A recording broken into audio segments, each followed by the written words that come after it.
It's Wednesday night, and that means it's time for the Lamar Thomas Show, featuring the greatest receiver in the history of college football. Just ask them, Lamar Thomas. I was born in Ocala, Florida. I moved to Gainesville to go to high school, being recruited probably since the 9th grade, illegally, I might add, by the University of Florida. I still can remember Coach Solinger, Don Solinger, coming out to our practice one day. Here it is, this guy comes out in the University of Miami jacket, and I said, I can't believe that's Miami out here. And, you know, I wanted to go up and say, hey, I'm Lamar Thomas. And actually, I did walk up to him and I said, hey, Coach, I'm Lamar Thomas. And he said, I know. And that was the start of my relationships with the University of Miami. Another good block, and Toretto lays it out.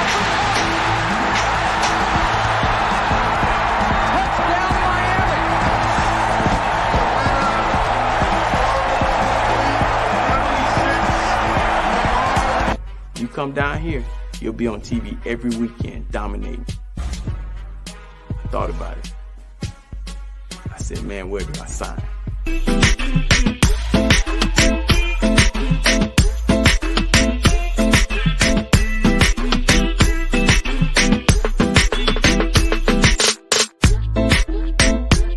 My mom, on Saturday mornings, I would wake up and she'd be holding my hand. I thought she was the weirdest lady in the world. But she was holding my hands and she would be rubbing them and saying, one day these hands are gonna make you a lot of money. She was smart.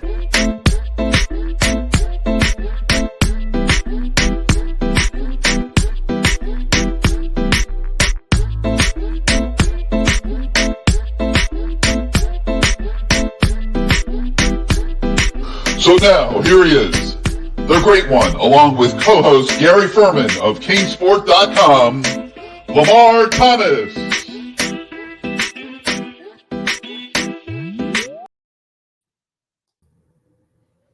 There he is, the great one, on a Wednesday night, the Lamar Thomas Show. We were trying to figure out how many of these we've done this season, and I'm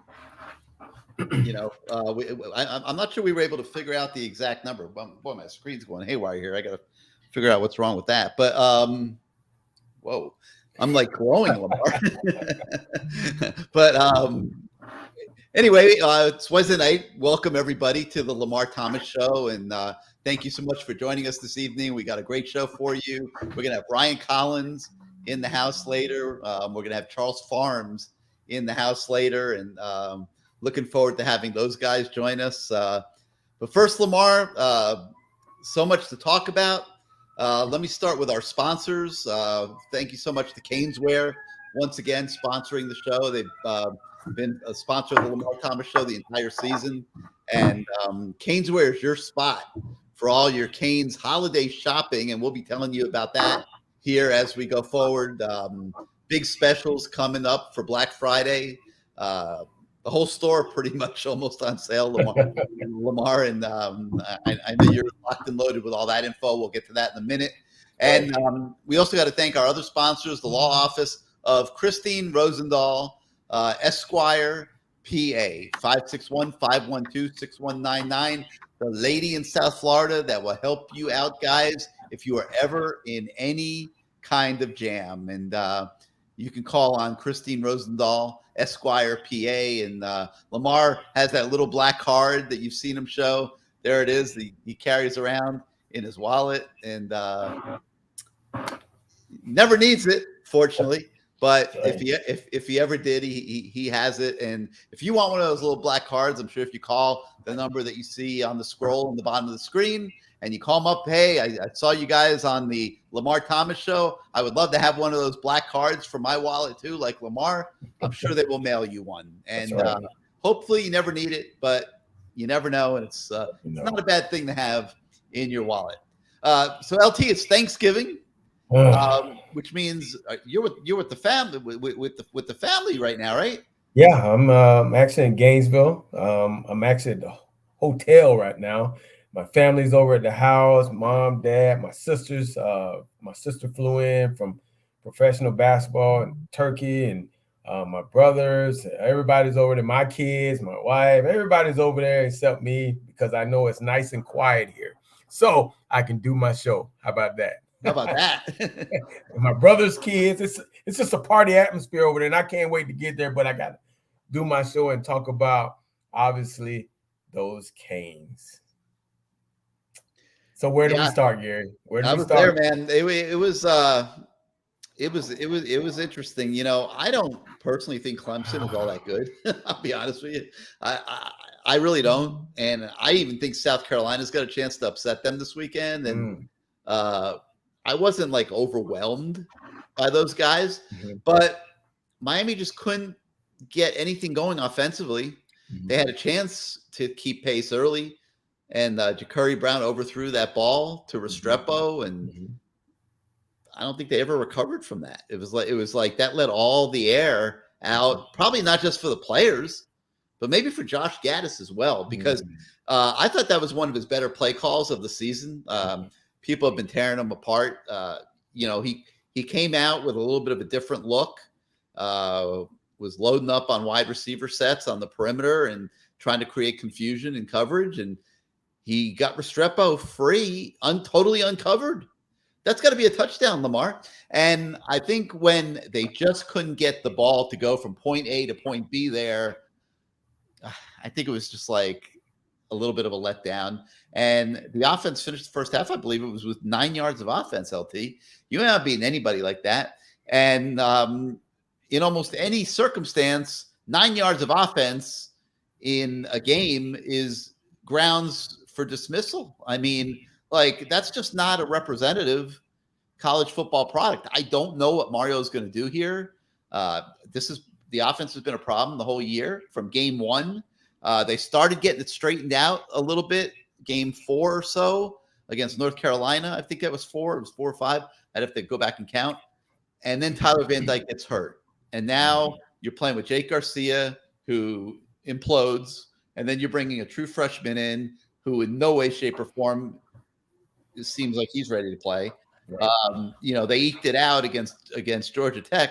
And Lamar, the weirdest thing in the world is that then Georgia Tech goes to North Carolina after getting blown out at home by Miami, a reeling Miami team that barely can generate offense, and then goes to North Carolina and beats the Tar Heels in their home stadium. Makes no sense. You know, this whole year kind of makes no sense for the Canes because we did not expect these losses. I mean, well, let's be honest. The Clemson game, we didn't know how good or bad they were going to be. You're right, Gary. They're not as great as the Clemson teams of old have been. And we actually caught a break by one of their better defensive linemen not playing in the game. But, you know, this whole year has been crazy. And now the fact that you have the quarterback situations, you have the players being hurt, you have players now possibly talking about transferring the portal. It's just a crazy atmosphere, I would think, down there in that locker room.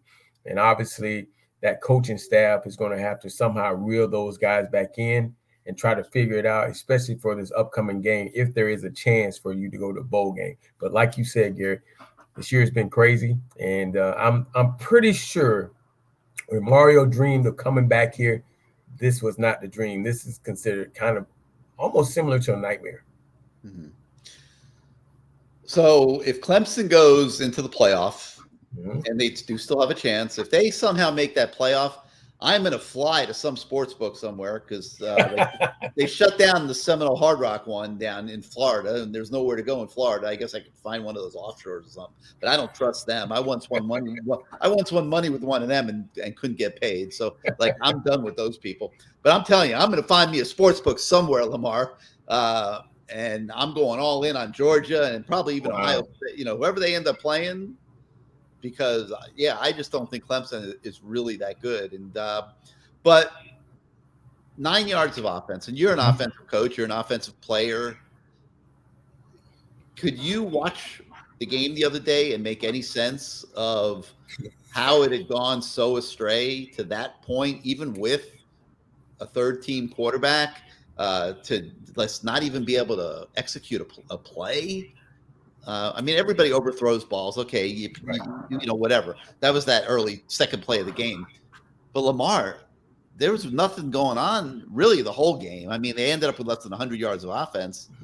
Like, what has happened? Is Tyler Van Dyke that big of a deal? I mean, they threw for 500 almost against North Carolina. They've lost with the receivers are still the same. I mean, what's going on? What are you seeing out there? Well, the one thing I can say I see, Gary, almost on every play, there is a breakdown from one person or two people. I mean, you either have a play where it's a good call and the offensive line is getting beat.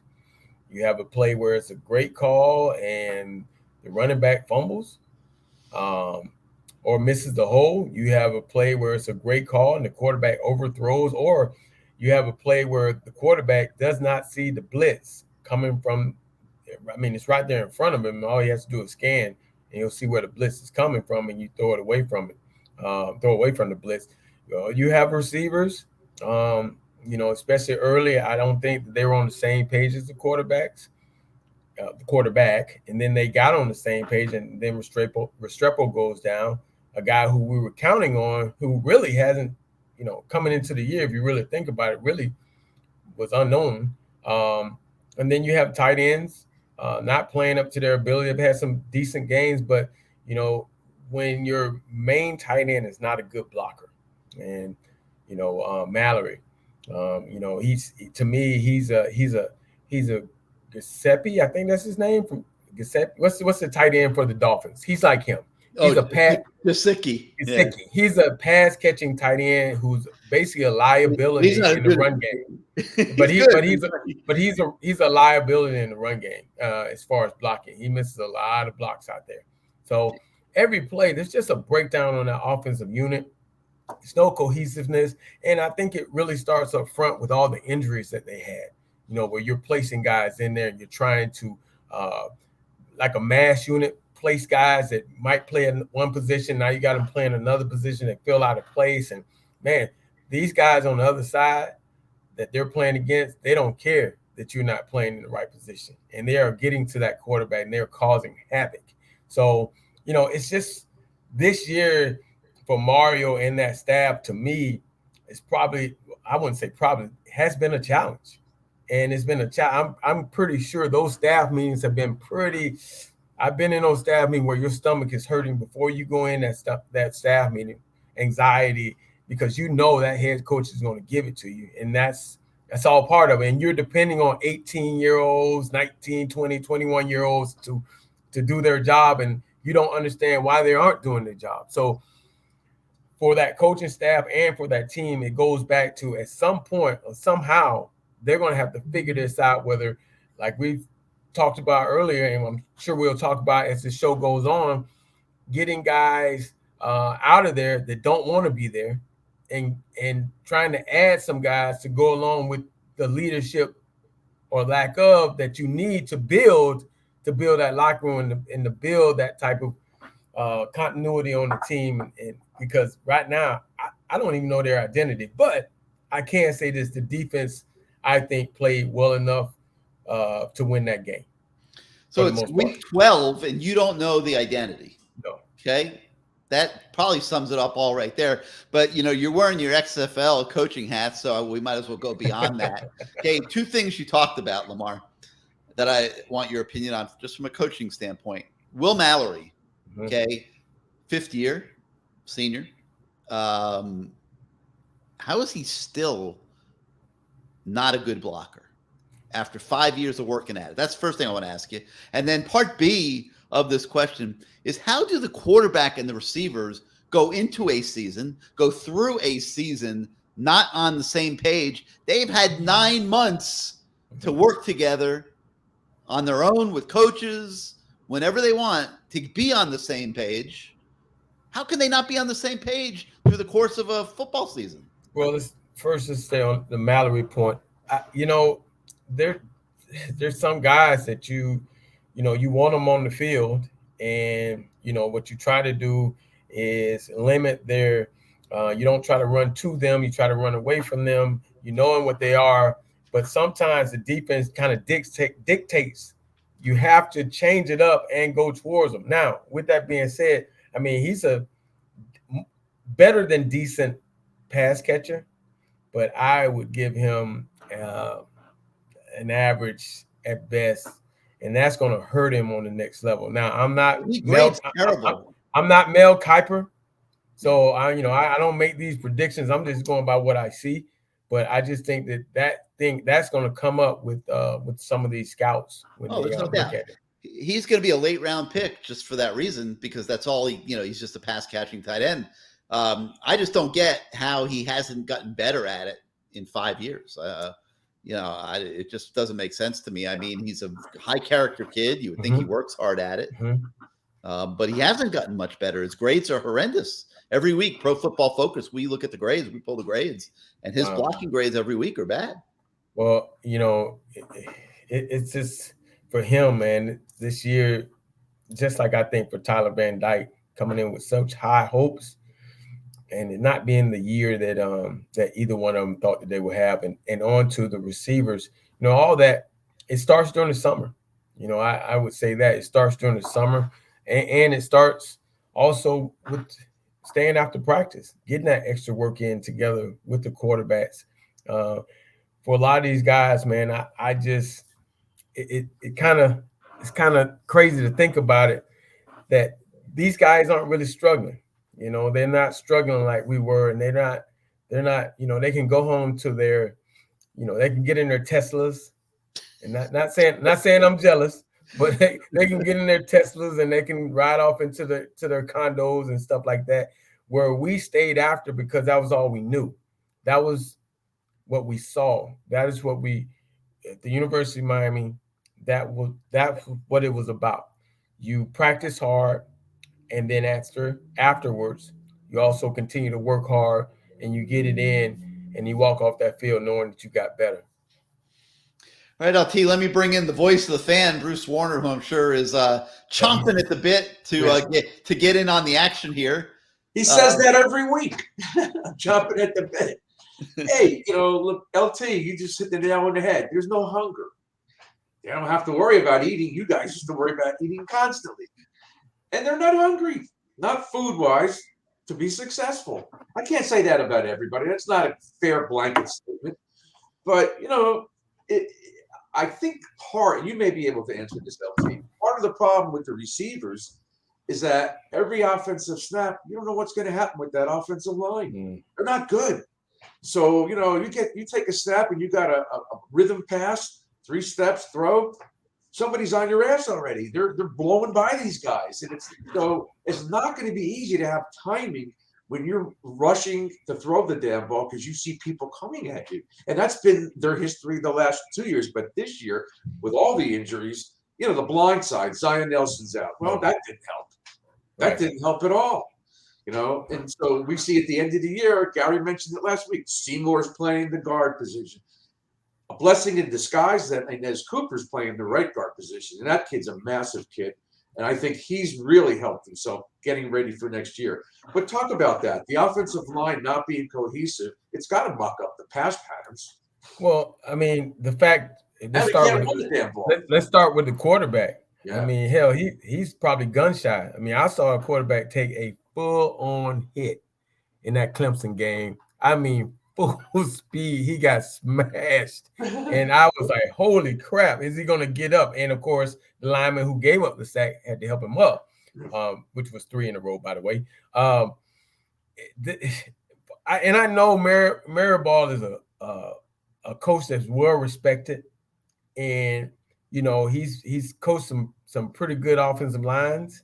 And I'm pretty sure that this is driving him nuts. But it's just one of those years where injuries happen, people have to be placed in, but it also shows that we truly don't have depth at offensive line. And again, for teams to be truly successful nowadays, you need some type of depth because injuries happen, things happen, and those guys that are in the background, they get pulled to the front, and it really shows how much how much your team has developed because again, or hasn't developed because you're developing players underneath the starters, and they have to be ready. Yeah. So let me make a blanket statement. I'll throw it out to both of you.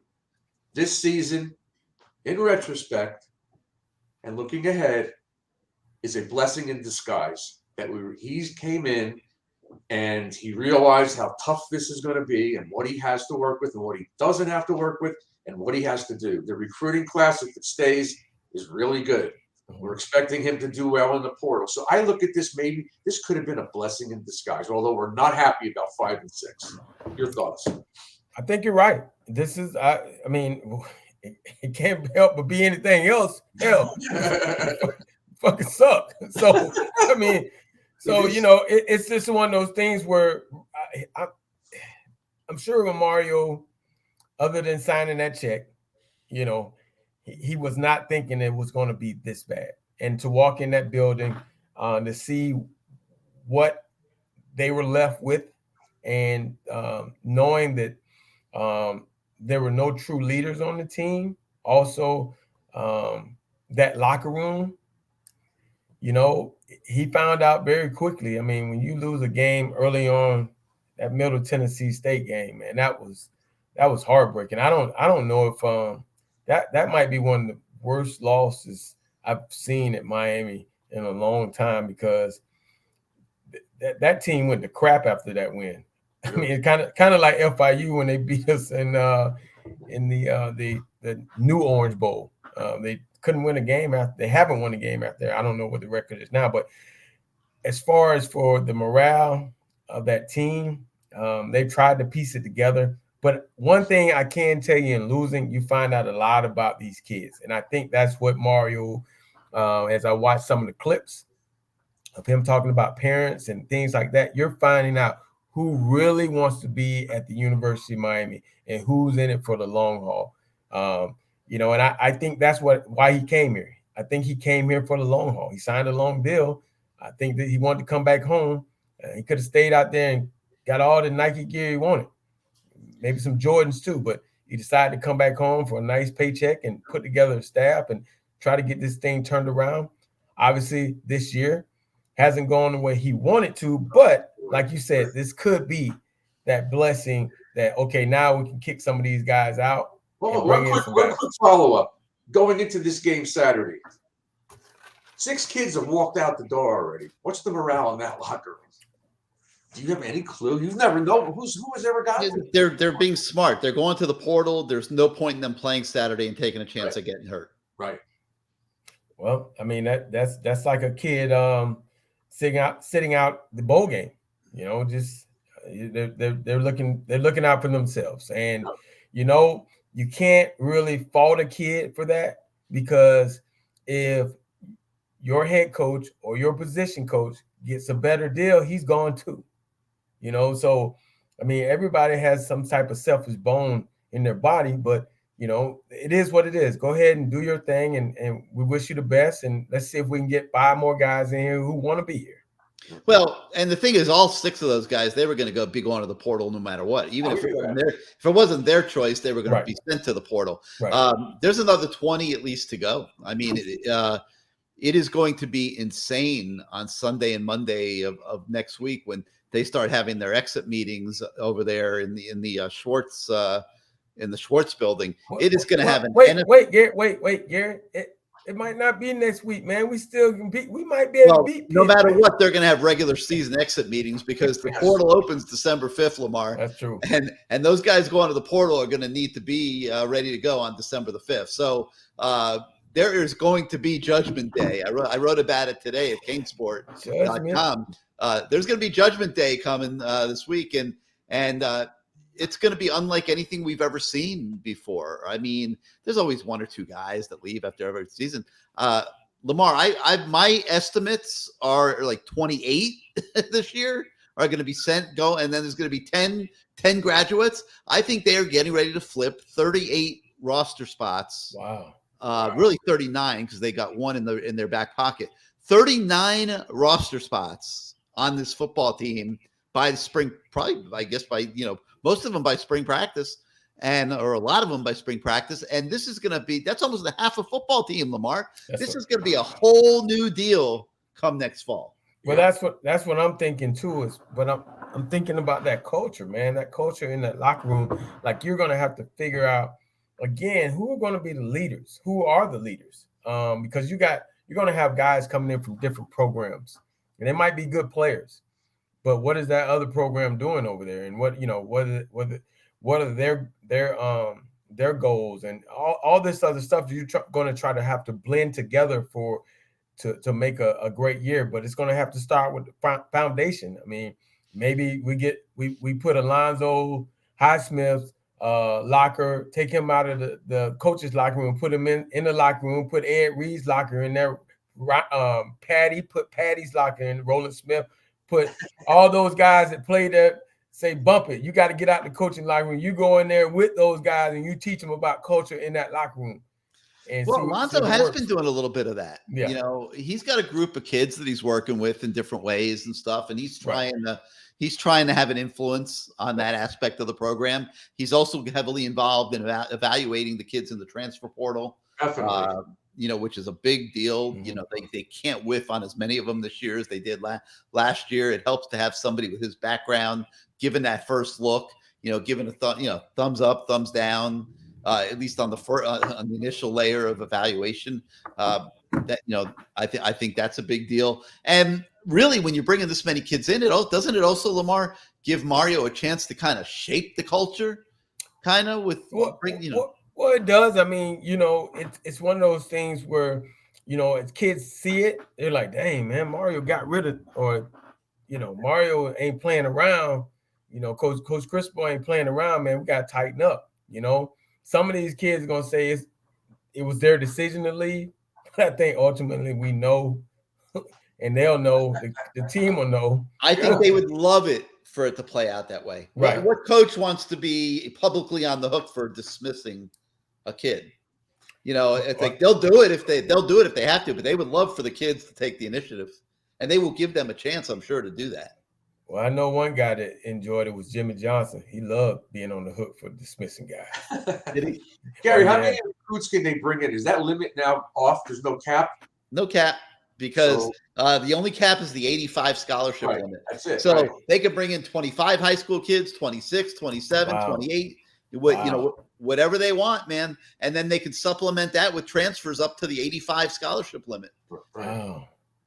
That's amazing. So next year the team's going to be either young or new players for the most part. They're going to have to get a mix. They got to get a mix. They can't just take all freshmen. You want a lot of freshmen, but they got to get some juniors and seniors to balance it out. All right, Lamar, before we move on, let's take a moment to hear from our friends at CaneSport, and then we'll tell everybody a little bit about those the Black Friday specials that are coming up this week. Welcome to CaneSport. Family owned and operated since 2010, CaneSport has all latest merchandise for the Miami Hurricanes, Miami Dolphins, Inter Miami Soccer, and more. Come visit us at our store in Davie on University Drive, just south of I-595, or online at caneswear.com. CaneSport, the spot Miami fans shop. Give it to us, Lamar. What's going on with Black Friday shopping at CaneSport? All right. Well, I got this email because they have about 1 million people that they email almost all the time. But I got an email. Happy Thanksgiving.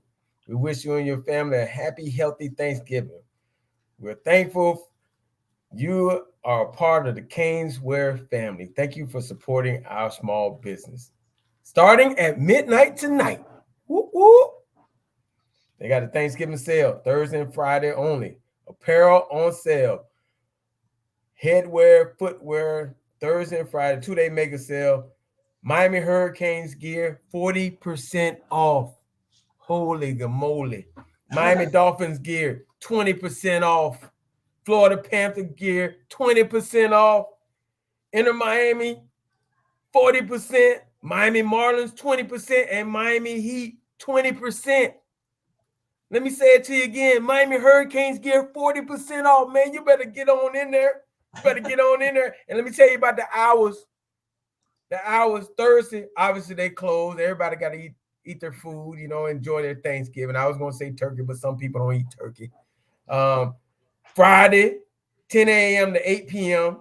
are the hours. Saturday, 10 a.m. to 7 p.m. And Sunday, 10 a.m. to 5 p.m. Check it out, guys. Again, it's a 2-day mega sale. Miami Hurricanes gear 40% off. You might be able to get one of these shirts like this. This is one of my favorite shirts right That's a great shirt. Yeah, I like this shirt. I'm gonna wear this I'm gonna wear this on the golf course. Yeah, if I can get out there. Well, you know what? I'll tell you that when your season's over, you could take your XFL paycheck and blow the whole thing on the 40% off Caneswear stuff. Nah, I got too many kids, dog. Too many kids. No, but the store's great, and people should go out there and buy these things. Look, this is a hell of a deal. And Miami's coming back. We're not going to sit here and keep doing this. Next year be different. I have a lot of confidence in Mario and stock up on your gear. Although not the entire staff, because I'm still stuck on that OC. Yeah. Stock up on your gear. All right. Well, hey, we got a guy in the lobby that's leaning back on his couch, just taking in the greatness of this show. And he hears that there's 39 or so scholarship openings that are going to be up for grabs. And he's saying, man, can I make a comeback? I'm ready. I'm ready to play. And that, of course, is the great Ryan Collins. And look at you, man. Look at you. What's up, guys? What's up, Ryan? Only RC. Wow. I think this is the first time we've had a guest to come on the show laying back on the couch. We've had guys outside.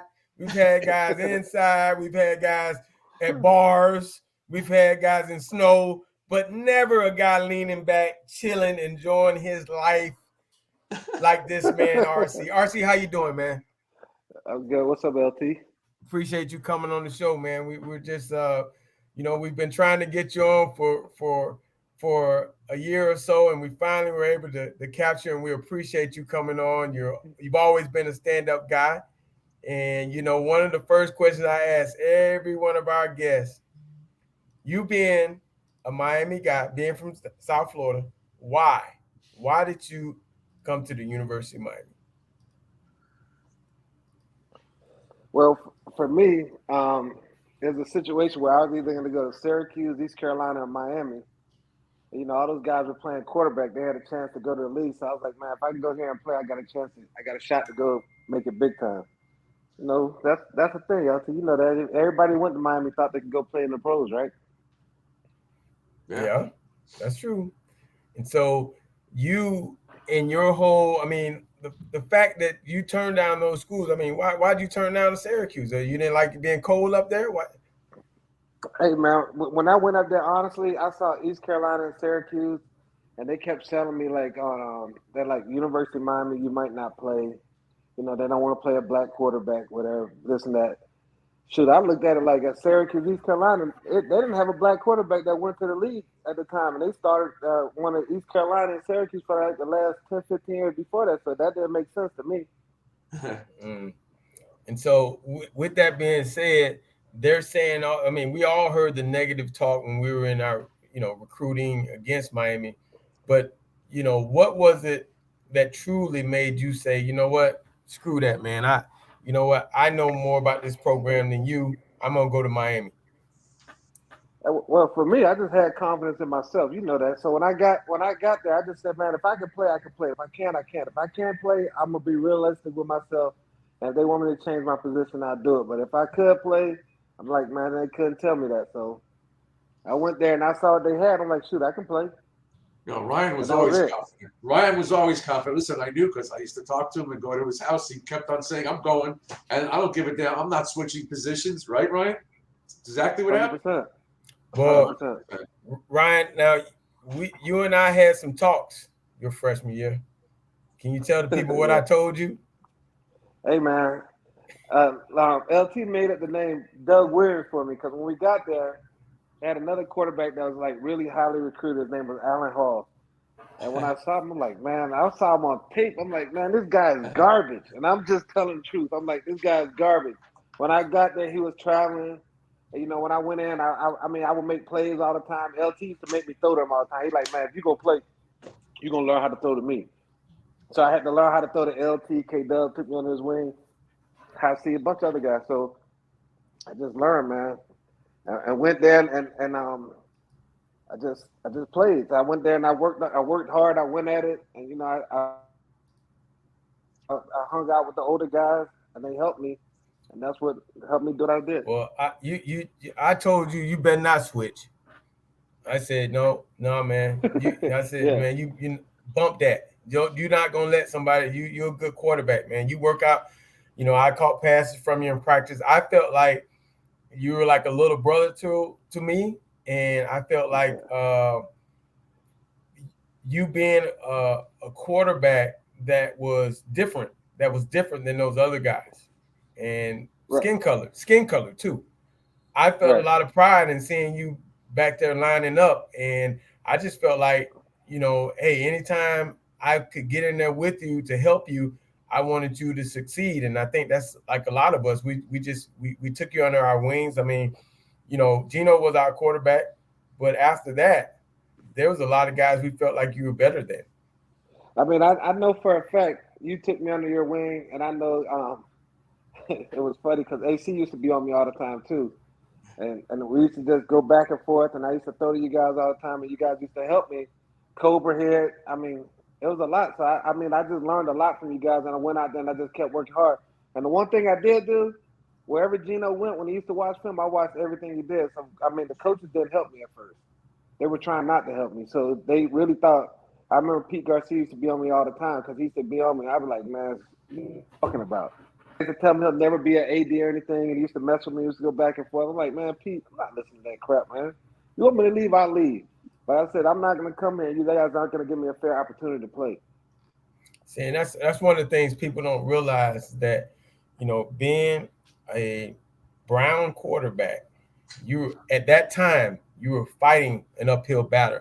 I can remember this, being a high school freshman at Gainesville Buchholz, being told by the football coach, this is pre-Michael Vick, I was too athletic to play quarterback. Yeah, that's the dumbest thing I ever heard. And you know who they put at quarterback? The guy whose mother was paying the booster bill. Correct.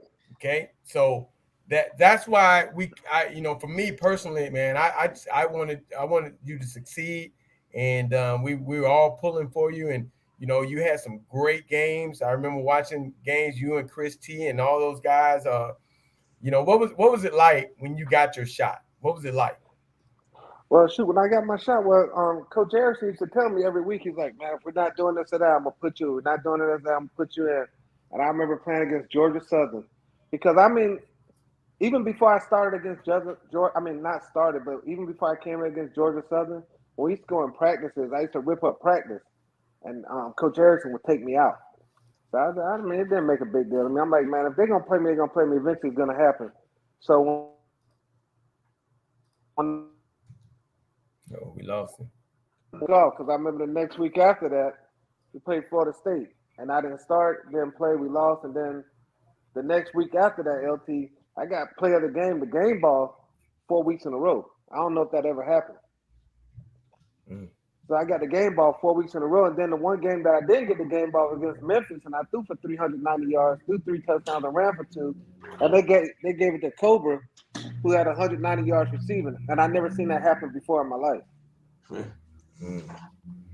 Now, so Coach Harrison, for me, he was one of those guys did you feel like you could always go to him and talk to him? Because I felt like that. Well, once at first, the coaches didn't really give me an opportunity. I was there with Coach, who was the OC the first year before Olsen? I forgot his name. Coach Bratt. Coach Bratt didn't give me the time of day at first. I guess he knew he was leaving. Right. Just after that, Coach Olsen came in, and he gave me a little bit more time. Coach Olsen was on me hard, but it ended up helping me. But me and Coach E were good, man. Once he found out that I really could play and everything else, and he saw my character and my personality with the team, like getting those guys like Sapp, Stu, some of the other guys that they really had a hard time with. Those are my boys, Rohan, all them. Wait. Let's talk about that. Let's talk about that. So here was your roommate. Here was your room. There was Warren Sapp, Rohan Marley, and James Stewart. Well, it was me, Rohan. It was me, Sapp, and Rohan at first, and then I ended up rooming with Stu when I got off campus. Wow. So whenever they had like issue with them, they would talk to me like I was like, I remember Ryan McNeil used to mess with me all the time. And he'd be like, you need to talk to Sapp. I'm like, man, what you want me to say to him? Sapp a grown man. You guys are grown, man. What you want me to say to him? Like, nah, because Ryan McNeil used to call me namesake. He'd be like, nah, namesake, you need to go get with Stu. You get with Sapp. You need to sit down and talk to him because they're not going to keep going for this fair. I'm like, man, I have no clue what you're talking about. Not only were you worried about your own playing time, you had to make sure you were talking to those other guys on a regular basis. I remember Did you play for Butch also? You said what? Ryan, did you play for Butch also or just Dennis? No, I played for Butch my senior year.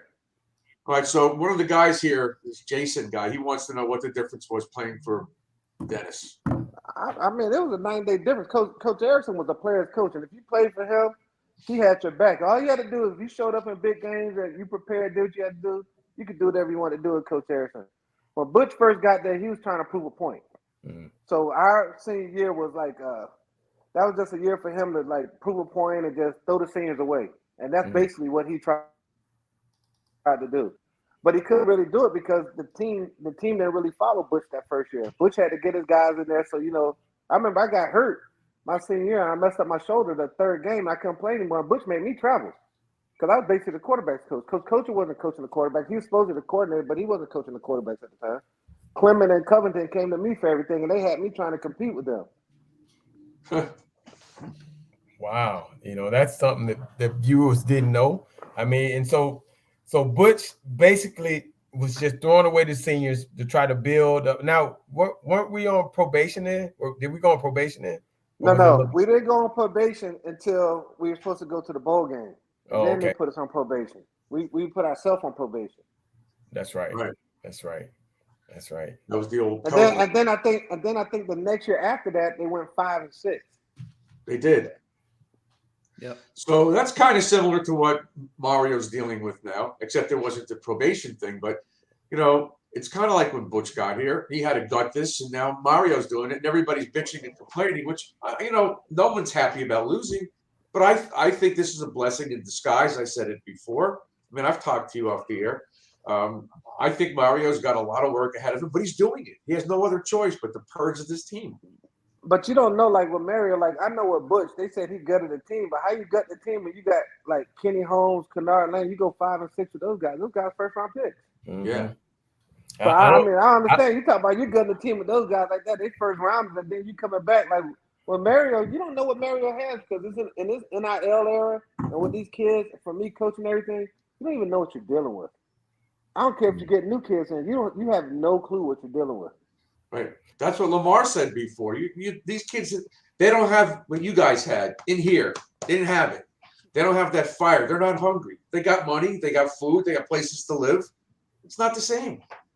I talked about it's the social media, man. Yeah, social media. I talked about before you came on the air, Ryan, the summers that we spent together.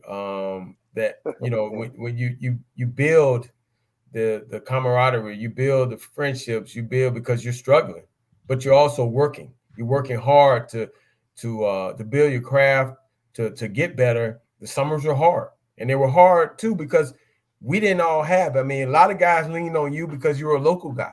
So your family, your mom and dad, they took care of a lot of us. I mean, but that's how it was, But now these kids today, like I was saying earlier, they're going to their condos on the beach, because they can afford it. I remember you guys told me during the summer. I remember the first year I went to second summer session. I remember today, they're like, we go to summer school. I'm like, what are you talking about? We go to first and second summer session because what we did, everybody had some type of job or something during the summer. Mm-hmm. And then they had certain times they worked out. And I knew at 3:30, whatever time, it was at least 3 times a week, we were throwing routes. Mm-hmm. We had basically our own one-on-one session. We were throwing routes. That's after we ran all those crazy 200, 100, quarters. Then get out there. Then we had to run the stations. Then after that, we worked out in between. Then the next thing you know, they're like, all right, we're going to run routes. So I'm like, this is an all-day thing. This is after going to summer school or finding some time to work or do something. That's just what we did. And that was part of it. And you all did it, not just you guys. Everybody was doing it. It wasn't just the quarterbacks and the receivers. People were working their asses off to get better. Yeah, that was all part of it. And I mean, and then if you didn't do it, like people are looking at you crazy because if you got on the field, then you're going to be on the bench, and then next you know the coach is trying to run you out of there. Right. It was peer pressure. That's what we kept on saying, LT. You guys coached yourselves. You forced everybody. And if you were an outcast, if you didn't do it, now it doesn't matter because this one's going here. As Gary would say, this one's going here. This one's got NIL obligations. Hold on, Bruce. I want to, this crayon writer, he says, so NFL players aren't hungry. I think it should make it easier to focus on football when you have a little money. People aren't getting as much money as you guys act like. Condos on the beach, come on. So let me explain something to you, crayon writer. We were damn near poor, okay? We were poor, and we struggled, but we became closer. And, yeah, these guys are getting money. Have you not seen their deals? They're getting money. Now, it might not be the whole team. Well, actually, you know what? Didn't they have a deal last year where everybody got paid? I mean, they're getting money. And 3 years in a row. And on top of that, they're getting the cost of living down here in South Florida. They're getting money, okay? Yep. So they're struggling like we struggle. So they're not NFL players. First of all, they're immature. They're not mature enough to handle being able to. When you're an NFL player, you're basically going to work without going to work, okay? Correct. You got to get yourself up every day to go work out and do what you have to do to get better every day without anybody saying, come on, man, let's go. That's what an NFL, because, yeah, he's already getting paid, all that other good stuff, but that's a different mindset. That is not a college mindset. These kids today, crayon writer, are immature. They can't focus like, we were hungry because we didn't have anything. Nothing. Hey, Lamar, you got to tell how much did they give us on the weekend? $35. $35 on the weekend, bro. I think when I got there was 63. Now it's for Friday night, Saturday, and Sunday, and I think they gave us one meal at the school. It was $63 whole dollars for the whole weekend. We had 35. You couldn't even take. I love some Wendy's across the street, but hell, I had to go to Burger King for the 2-for-1.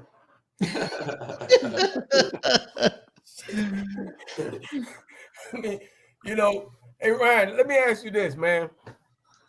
And I know you show up to some of the games and you come and say hello to the guys and you're there enjoying yourself. When you watch this quarterback play this year, kind of give me a couple words about quarterback play in general as far as all three of those guys. Kind of sum it up. Well, I don't know what the plan is with any of the guys. Like, I just know, like, who's the first guy? I forgot his name. He was actually pretty good. He's supposed to be a first-round pick. Say his name. What's his name? Tyler Van Dyke. Tyler Van Dyke, TBD. Van Dyke, I think, had, like, his mechanics, I think, were bad. But this kid could throw a football. But I don't think he understands the offense. So he's confused. He's playing slow. Garcia, I don't know why Garcia is there. Then with the Williams kid, they got him running around every time he comes in the game. You know what he's going to do. They take him out sometimes and have the Garcia kid come in and throw the ball, who can't throw, as well as the Williams kid. So then you just rounding. So I don't know what their plan is, what they're doing. I have no clue. Hey Ryan, I said this earlier. Neither do they, Ryan. Ryan, I said this earlier. I said the word identity. I don't know what their identity is on offense. I have no clue. I don't know, because 1 week you come in, the beginning of the year, they're trying to run, I guess, some power sets where they're trying to pound. And I remember, I think I was telling you this, LT, when they were playing, who was it, Bethune-Cookman, and they struggled. Mm-hmm. I said, we're running the ball on Bethune, but we're just making guys miss. But it wasn't sound what we were doing. Mm. Then the next thing I know, we're trying to throw the ball some. But then I'm like, what are we doing? Then after a while, after that, I said, let me just go drink, man, so I don't get frustrated. Hey man, if I didn't have to go in that box with Gary, I probably would have done the same thing.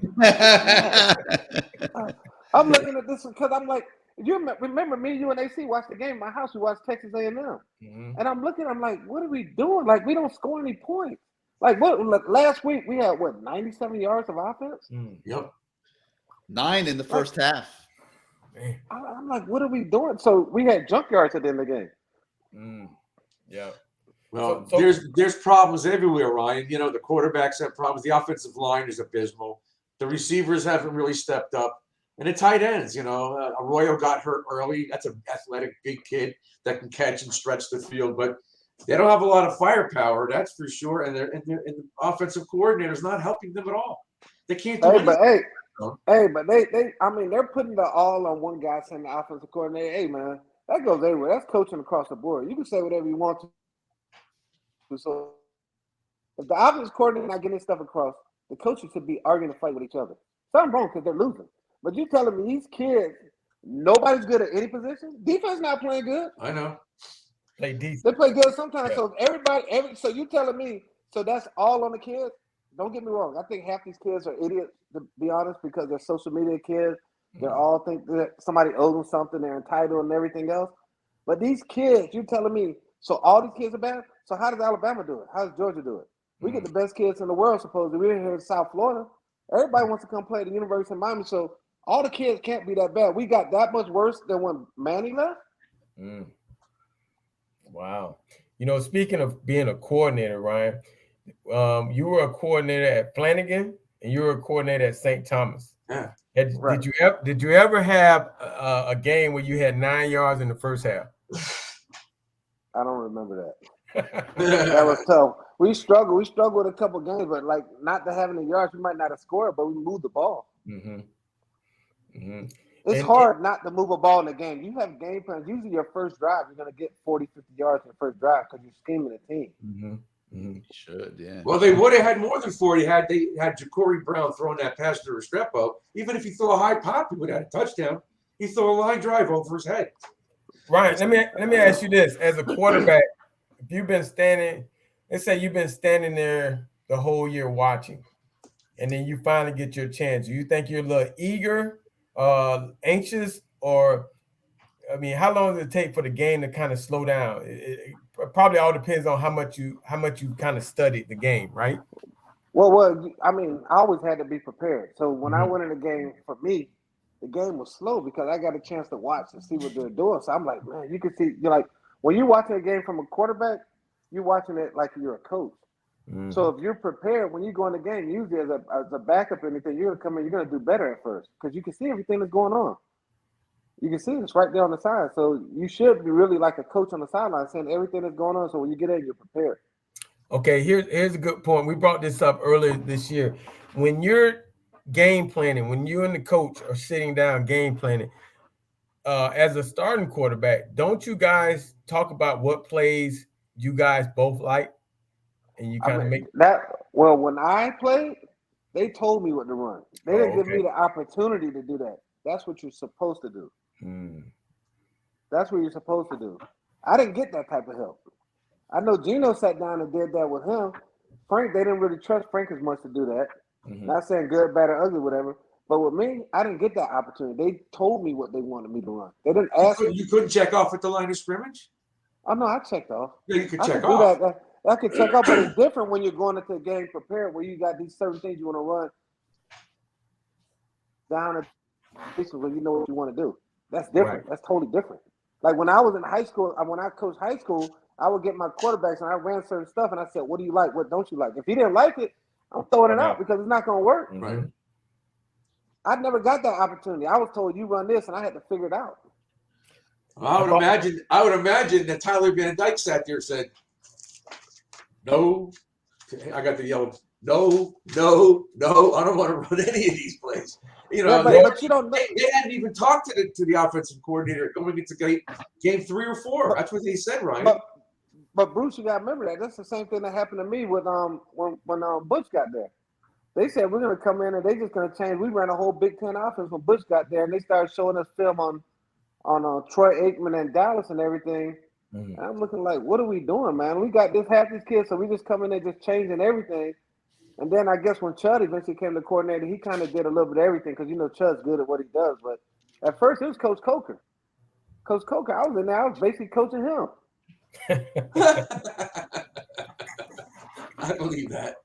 But you got to understand. You got to learn, like what Coach Erickson and Coach Olsen, those guys. Lamar would tell you this. You had to be a coach as a quarterback.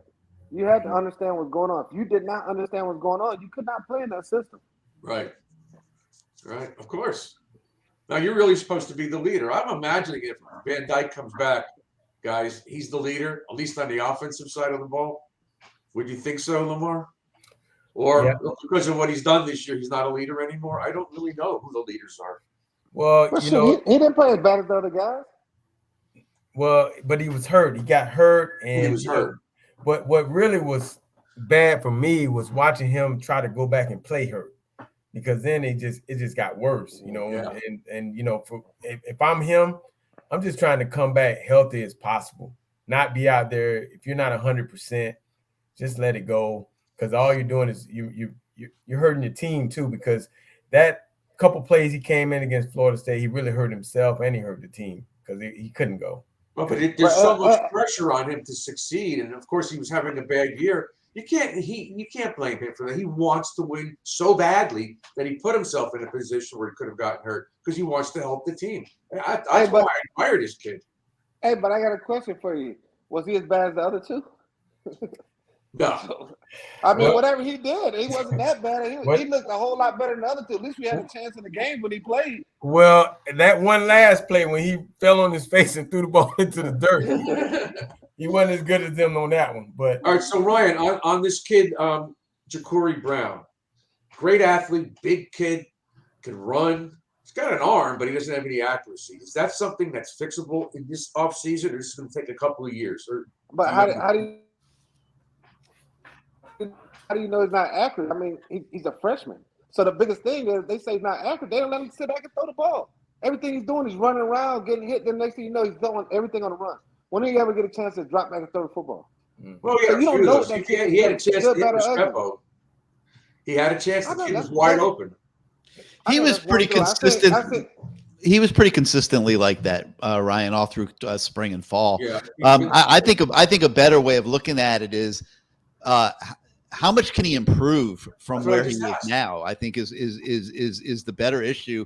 You were a college quarterback. How much did you improve from freshman to junior years, and what is reality? But the thing is, like, I was always super accurate, and they lied and said that I wasn't accurate. I know you were. And Lamar can tell you this. I used to pitch, so my dad used to make me pinpoint and throw balls at a certain area. So he had to be able to pitch and do everything else. So people said I couldn't throw. So when people said this kid can't throw, I don't know if I can believe it or not, because that's what they say about black quarterbacks. You can't throw. That's an issue for sure. Like, I was at a lot of those practices and I saw it with my own eyes, and I know I was thinking, like, I don't know, like, they had a couple freshman quarterbacks coming in at that point in January, Jaden Rashada and Emory Williams, and nobody knew that Jake Garcia was going to implode the way he did. And I'm thinking, man, like, all these kids are coming in much more ready right now as passers. And I'm thinking, man, I don't know if he's ever going to be able to play here. But people like bristled at that opinion. I mean, there's a lot of what you're talking about when it comes to young quarterbacks, and especially young black quarterbacks. And, to me, like, you look at this kid, he's like 6'4", 6'5". He's as athletic as you could ever want. Like, if he could ever develop as a passer, you have a potential Vince Young there. But think about it. Or Doug Williams, but this kid can run. But he's big like Doug was. So when I came to school, let me tell you, none of those guys were as athletic as I was. And LT will tell you that. None of them. I agree. I remember. We know that. But the first thing I did when I came in, they were trying to tell me to run. I would look at them like I was crazy. Everything I did, I threw the ball from the pocket. Yeah. Everything. Because I would tell them I'm going to throw the football. Everything I did, I threw the ball from the pocket. Because you know what? If you can't throw the ball from the pocket on rhythm and on timing, you cannot play quarterback. Correct. This new thing and everything they're doing with the RPOs and all, that's all great. But if you cannot throw the ball from the pocket and make decisions ahead of time from the pocket, all the athletic stuff goes out the window because these guys are going to game plan and hit you in the mouth. Yep. So the first thing you got to do is throw the ball from the pocket. If you can't throw from the pocket, you have no chance on rhythm and on timing. Because if you can do that, then the team's in trouble. Because you could throw the ball from the pocket and do all this other stuff. These kids are dumb now. Throw the ball from the pocket, do what you have to do, then you have a chance to be like Josh Allen, Patrick Mahomes, those guys like that. But if you can't throw the ball from the pocket at first, then how are you going to scare the defense? Yeah, and Ryan, what if you come in as a true freshman and you can't do it the way you need to be able to do it? Can you develop that skill, or is it the kind of thing you either have it or don't have it? Hey man, I think you kind of have it or you don't have it. You can get a little bit better. Like look at Jalen Hurts. Jalen Hurts cannot throw a football like that. Now he can throw a football. His mechanics are much better and everything, but it took him like 2 or 3 years to get to that point. These guys have to do it. Like there's no excuse now. All the 7-on-7s and everything they're doing, like I don't understand how you can't throw a football. If I remember correctly, I think this kid has a tremendous upside. Yeah. Gary, I think he's got a tremendous upside, but if he can hard, develop as a like, passer, he's got to be able to do what Ryan just said, Bruce. He's got to be able to stand in the pocket and deliver a but football. I'm not throwing him under the bus. I think this kid has a big upside if he works at it. Well, talking to Frank Ponce, I think I said this last week. Frank Ponce said that in practice, they make him stay in the pocket. They want him to develop, and they know he can make a lot of throws, but they want him to stay in the pocket, and they also know he can run, but they want him to stay in the pocket to get used to it. And so sometimes it's almost where he's like looking around like, why are you making me stand? And he's like, you got to stay in the pocket. We want you to develop. But on the flip side of that, this is the question I have for you, Ryan. When you're getting hit as a quarterback and guys are running free, don't you get a little gun shy? 100%. And if the same and what happens if the same guy picks you up three times in a row? How are you feeling about that guy? hey, man, let me tell you, because my guys, I know when I played my line, I love my line, but they were all hurt. Right. Remember Big Ricky Perry? He didn't have any feet. He had surgery all the time, man. Yeah. Zev had no shoulder. Yeah. Like all my guys are hurt. Casey had bone on his knee. He played his butt off. Simonette can only hear out of one ear. So like we had a lot of stuff going on. So we were getting that's the reason why I really played, because Frank was getting destroyed. He was getting destroyed and he couldn't move. He couldn't slide really in the pocket and move up or do anything. And so that's the things I did. So but you get tired of getting hit, man. When you're getting hit like that, your reads get off. People like, oh, you had this guy open. Yes, but you're getting hit on a regular basis. So it's hard for you to trust the decision-making process. Okay, so have you ever on the sideline gave an offensive lineman that look? Listen, LT, you know how I am. I'm pretty good at like motivating people and everything. Right. They are doing the best they can. Okay. You understand what I'm saying? How you going to yell and scream at somebody who's doing the best they can? What are you going to get out of them then? They're doing the best they can. Now, if they were lazy and they weren't doing anything, I'd be like, man, you better get your whatever up and do it. Right. But, you know, if you're doing the best you can, what am I yelling at him for? What am I going to say to him? That's true. But 3 times in a row. He's doing the best he can. If he's doing the best he can, he's getting hit 3 times in a row. The coaches need to get his butt out the game. Put somebody else in. He's doing the best he can. Okay. That's true. Well, hey, Ryan, man, we definitely appreciate your time on the show. We also appreciate your quarterback knowledge, because we've been going back and forth with a lot of this stuff all year. To hear you talk about it, it really means a lot to us, man. And we appreciate you coming on, man. And we got to get on that golf course sometime, man. You know, hopefully you won't beat me too bad. All right. Come on, man. Stop that, Lamar. You just don't get lucky the whole time and beat the mess out of everybody. So, all right, my man. Have a great Thanksgiving. Say some turkey for me. All right. Tell Mo I said what's up. All right. I hit you later. Good seeing you, Ryan. Good to see you, man. Good to see you. You know, it's interesting, those opinions. I mean, Can't be much more blunt than that. No, and I don't disagree with anything he said. I mean, that's the way I feel. But it's a very delicate topic of conversation.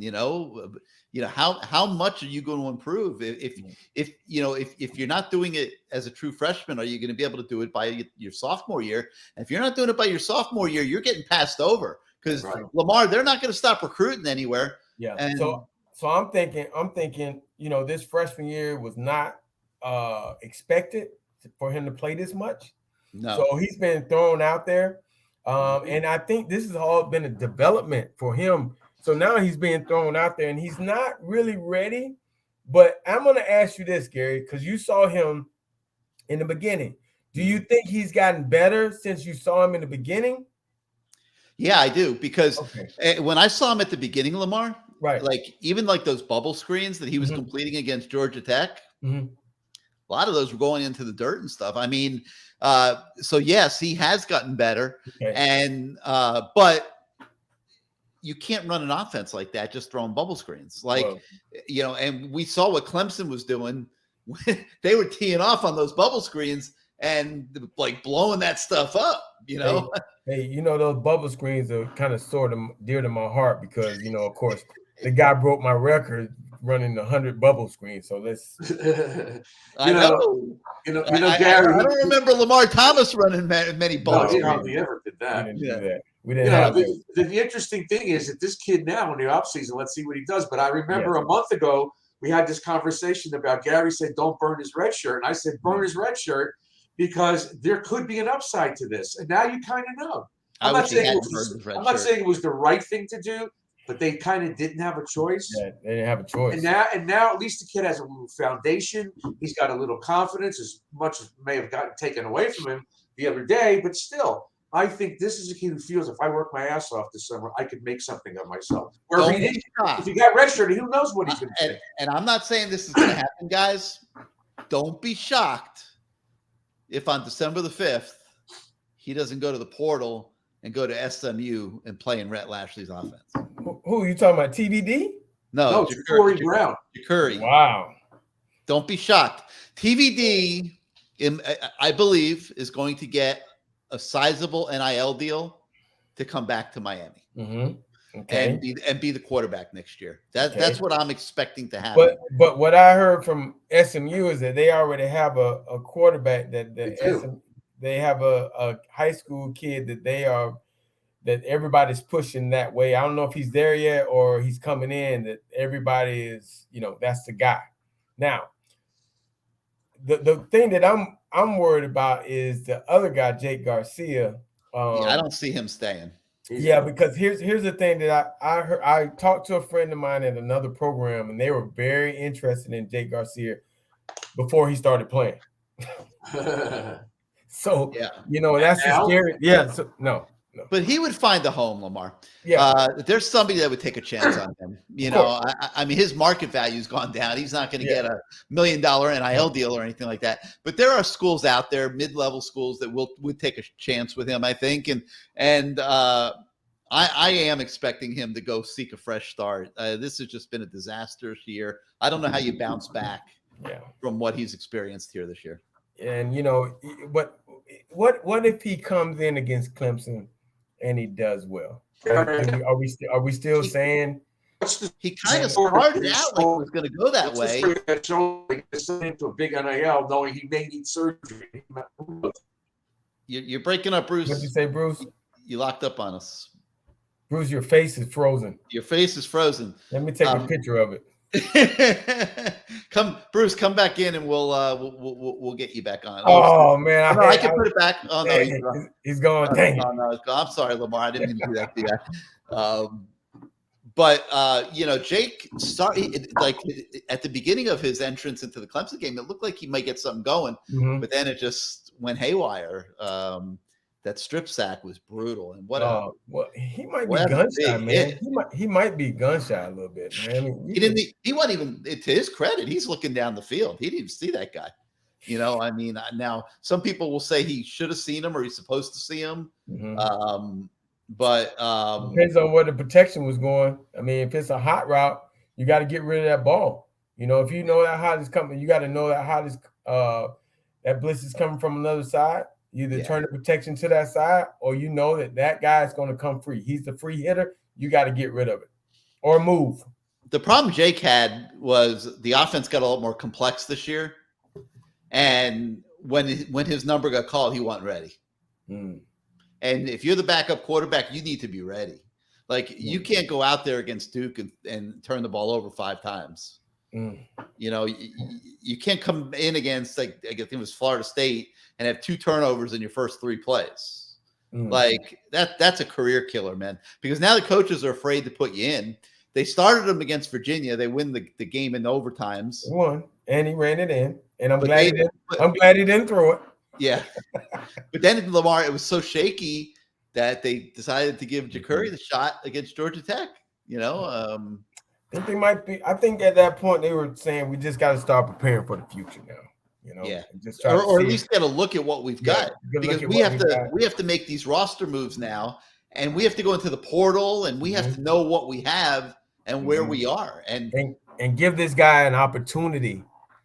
You know, give him an opportunity to see what we have, and you know, because again, this portal thing is crazy. So Lamar, I'm looking at an empty quarterback room a week from now. I'm looking at I'm assuming this TVD thing that they're going to give him a big NIL deal, and he's going to come back to be the quarterback next year with a revamped offensive line, a revamped offense, more playmakers, a fully stocked offense. Okay. That's what I'm expecting. Okay. I expect Jake Garcia to leave. I expect Peyton Matosha to get sent to the portal. And I think it's 50-50 whether Jacurri comes back. And then you've got Emory Williams, a freshman, coming in. So best case scenario, Lamar, you got Van Dyke, the freshman, and Jacurri if Jacurri stays. If Jacurri happens to go in the portal, you're sitting there with Van Dyke and a true freshman. And now you got to go look in the portal for a quarterback. Well, you're not going to get a senior quarterback because he's not coming in to back up Van Dyke, most likely. You got to start looking now for a young quarterback in the portal that you can come in and say you come in for a year and then you compete with Emory Williams to be the quarterback in 2024. Wow, that sounds like a walk-on to me. Yeah, and or Jacurri, to, you know, part of that competition. There will be some young kids that I hope like your right, choice. Gary. I hope you're not right, man. There's got to be, man. No, there's got to be some kid that's a freshman somewhere right now that I made a mistake. I don't like this program. I'm going into the portal. A lot of the stuff will be greased in advance. You know that, Lamar. And then you come into the Miami program, be a backup year 1, and then compete in the spring. Man, it's going to be interesting. This is going to be a fascinating offseason. But, man, you know you got to have at least 3 quarterbacks. I know. We found that out this year. Yeah, you got. I mean, so I hope it doesn't happen that way, but if it does, it's going to be very interesting. Gary. Very interesting. In the meantime, we got another visitor in the lobby. CP are his initials, and this is Mr. Charles Farms from Houston, Texas. How you been, Charles? I've been good. How you guys doing? We're doing good. We lost Bruce Warner. Something happened to him, but he'll be back. Okay. I think you know Bruce, right? Yes. Yeah. Roomy, how you doing? Roomy. Oh, that's Roomy. Roomy. So let me tell you something now. This man was my college roommate. My first, 3 years? What was 3 years? I think it was 3 years. 3 years. We were roommates. Man, we got some stories, but we're gonna not try to tell all of them at this point. But Charles Farms, who came to school, Charles Farms III, CP3, and that, right? Am I correct? You are correct. First CP3 came to us from was it Madison? James Madison High School. Madison High School in Houston, Texas. I mean, with all the fanfare of leaving Texas, can you tell the viewers how did that happen? And don't keep Highsmith's name out of it now. He's working for the University of Miami now. Yes, and I did see Alonzo at a couple of the practices and everything. The University of Miami attracted me because I love South Florida. I was playing on a grass field. I like the fact that the University of Miami is a private school, so the professor to student ratio is a lot better than state schools. I love the way the University of Miami played football. I love the way they played on defense. I love Coach Johnson and what they were doing. They had just won a national championship. Matter of fact, I'll admit also that Miami Vice is one of my favorite TV shows. So it all added into it. And then by the time I did go down there and I did go to the beach and go to South Beach, and it wasn't about looking around to see things on South Beach. But when I went in the water and I went all the way to my waist and I could still see my feet compared to here in Texas with Galveston, I said, yeah, I have to come here. But I mean, it was just, it felt really right. It felt really good. I mean, University of Miami, and that's the reason why I ended up choosing to go to University of Miami. And what were the schools that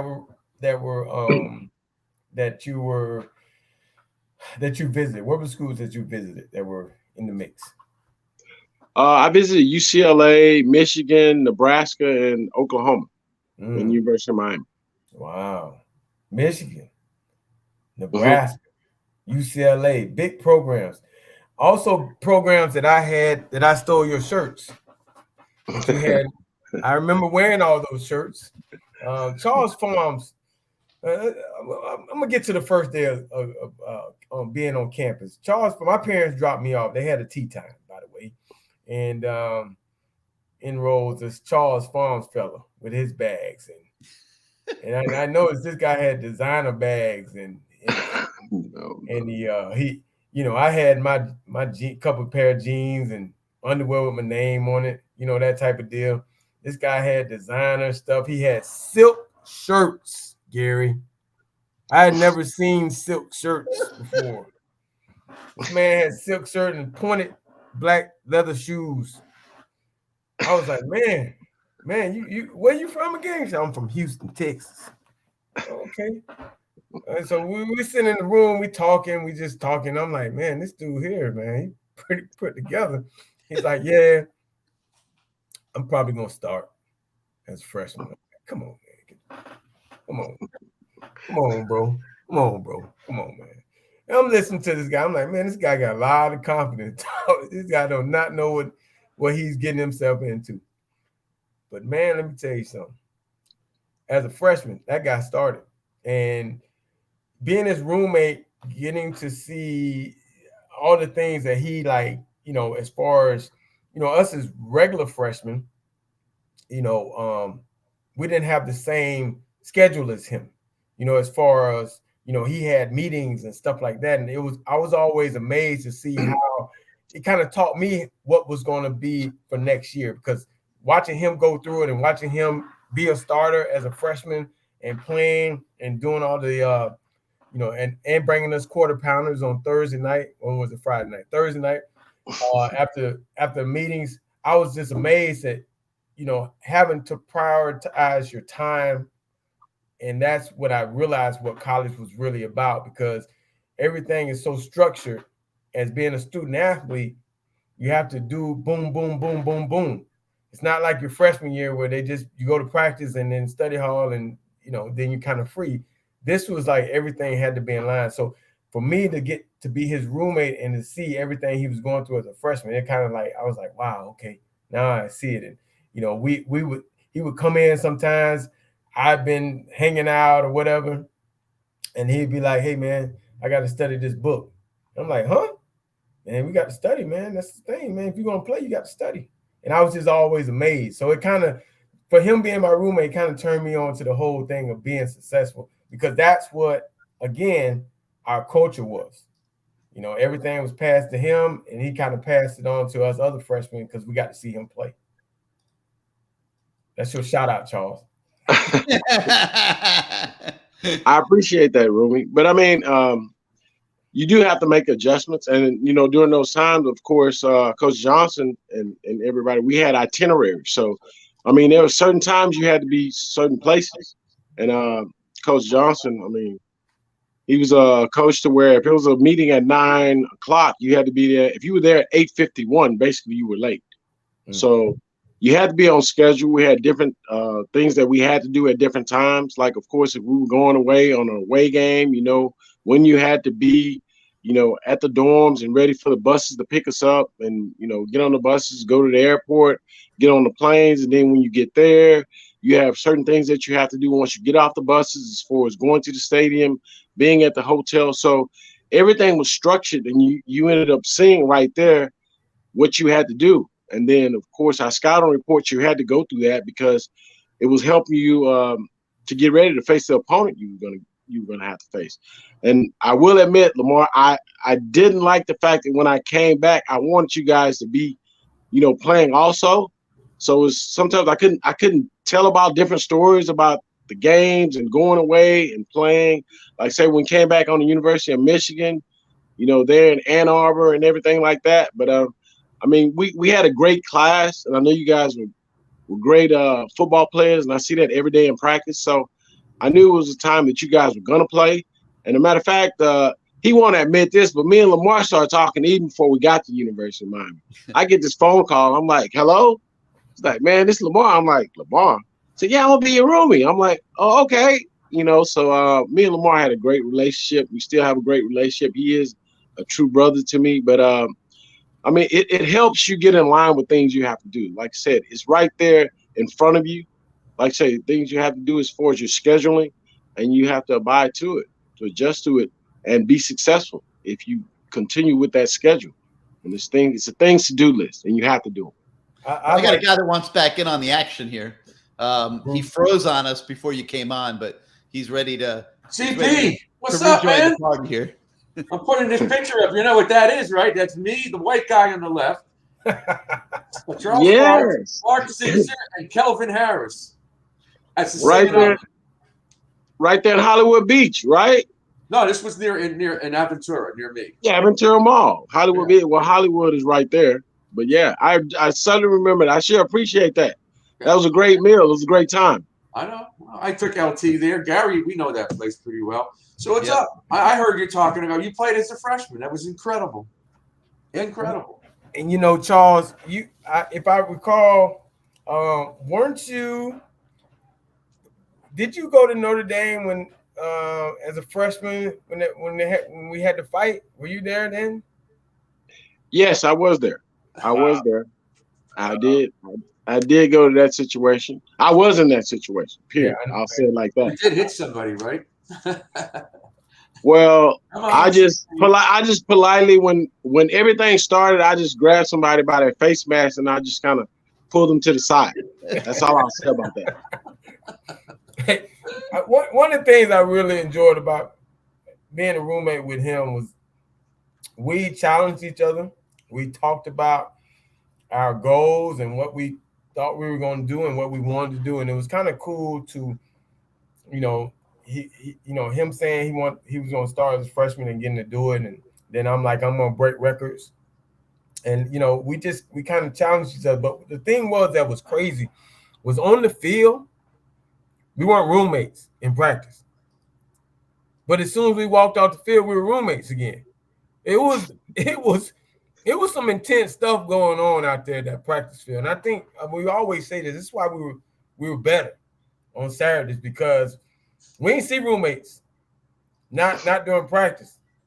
But we saw as soon as we walked out that field, then we dapped up and went and ate lunch and probably had some adult beverages because we were over 21 at that point.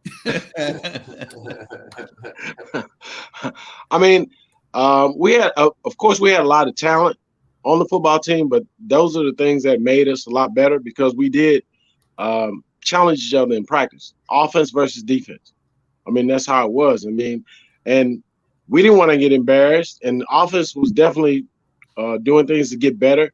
So, even when the receivers and defensive backs for us one-on-one drills, everything like that. And even when we would sit and look over and they were doing inside running, different things like that. Practices were very, very hard. And it did make us all better. And yeah, once we get off the football field, we're college students. We're teammates and everything. We do whatever we do after that. But those practices really made us a lot better because we did force each other to play better because we would come in each other hard. Mm-hmm. I mean, every practice was like that. It was no letting up. Hey, It's funny that you say that because I think Gary and LT will admit this. Every former player we've had on this show or any of the other shows, they all say the same thing. You guys busted your ass, and that's why you won. That's why you were successful. I mean, if you want to talk about what's happening this year, we had CP, Gary, was on a post-game show during the season. I invited him. He came on. It was great. But what is your thoughts on what's going on in the secondary, what we've seen this year? Guys getting beat deep constantly, bad angles. That's correctable, isn't it? Or is it, if you don't have speed, recovery speed, I guess you're in trouble. But talk about what you've seen this year. And wait, before you say something, Charles, talk about communication in the back end as far as motions and shiftings and how they communicate in the back end. I mean, first of all, what I ended up seeing when I did go to the Florida State game, first of all, you have to line up to be successful, even before the play starts. I mean, you have to line up to be successful. I mean, why give yourself a harder time if you're to the wide side of the field, maybe you need to line up a little bit closer to the sideline. If you have nothing to the other side, I remember a coach once told me, why are you lining up into nothingness? And also, I see no hand signals, and you have to be able to talk to each other. I mean, if you know two receivers are together, you're going to say that even before hand to let the other defensive back know, if this guy comes to me, we're going to combo. So that means we're going to switch up. So I'll take the man coming to me, and you take the man that's going to you.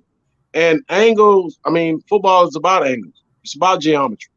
And taking the wrong angle can cause a lot of things. And if you're not that fast, why don't you line up a little bit deeper? I mean, then that gives you more time. And also, you got to be able to feel the receivers. You have to know, even like at free safety, there's 22 people on the field. You got to know where 21 people are. You know where you are, but you got to know where 21 people are at the same time. So, I mean, it's about lining up, and it's also about them guys communicating with each other. Communication is the key. I mean, I see the guys, like I said, they need to use more hand signals because a lot of times when you're in those crowds, you can't hear each other. But at least if you're paying attention to each other, I mean, you can put the hand signals out there, and that helps. There was one play that I think it was Stevenson. He was playing corner, and the guy came up maybe 8, 10, 12 yards, and then he let him go by him because he thought there was help over the top, and there wasn't. How embarrassing. Gary remembers that play. It was only like 2 or 3 weeks ago. How does that happen? Is that because they're not communicating? It's partially because they're not communicating. And, I mean, you got to know what the call is. You got to get the right call as far as what coverage you're in. And also, I mean, if you know you're the guy that's deep, like I said, safety, if you're the deep guy, you have to know. And you have to play deep. And also the corner, don't just open up and let the receiver run free. I mean, you know how fast he is. If you want to, if the man is coming by you, at least jam him or something like that. I mean, in the 4-3 defense, we had cover 2 was our base coverage. And first of all, you have to have confidence also in your corners. I knew that the corner was going to get that jam in that first 5 yards, and that helps out because you might have a guy coming down the seam and then you got the guy on the outside. So, I mean, it's communication. They have to communicate. You have to know. But CP, like, you just don't let men run just free also. CP, when you played, how many calls would you say that you guys had, on a given game plan each week that you had to know going into the game? 2 and play it. 2 and play it. We had cover 4 and you had cover 3. I say 3, you cover 1. Okay, these guys, they're playing. Kevin Steele's using a very small percentage of his defense this year, and I said to him this way: I said, Coach, how many? We were talking about signals and stuff, and I said, how many calls do your DBs need to know going into the game each week? The different variations of everything that you like to do, and I think he told me 106. And he's playing with, like, at best half of his defense. I didn't know that. That's a whole bunch. That's a ton of information. Yeah. And that is why I think that we saw so many, mentals early in the season. The kids, especially in the NIL era now, they have money in their pockets. They're doing other stuff. They're not going home and studying this stuff every single night and stuff. And I mean, I think there's a correlation there. You would be able to comment on this better than me, but like I see a connection of the dots there. I mean, that's a ton of information that they have to take in, and that's a ton of information if, say, they motion and you have to change your coverage. That's still a lot of information that you have to take in, and you have to know which coverage are we changing to. That's where I see signals, Gary. I do see signals when there's guys moving in the backfield or receivers in motion. That I see, but other than that, I don't see it. And it's tough. Now, we have variations now because offenses are doing so many different things, Bruce. Yes, I know.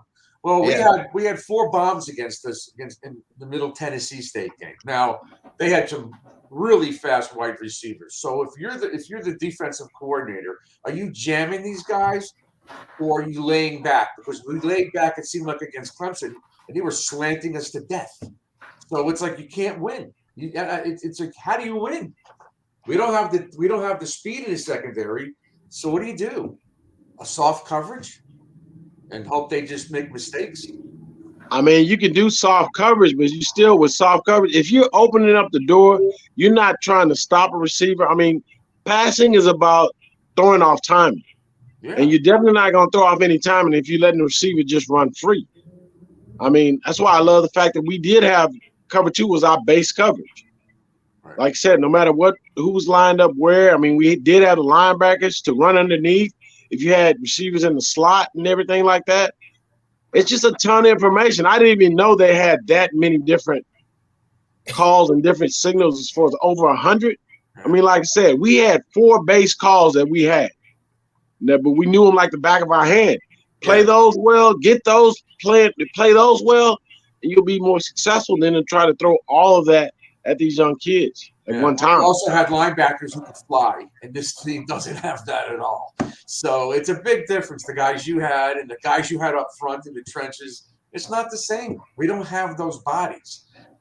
I guess my defensive steal is he could scheme all day long. Where's the talent? They don't really have that much to do what he really wants to do.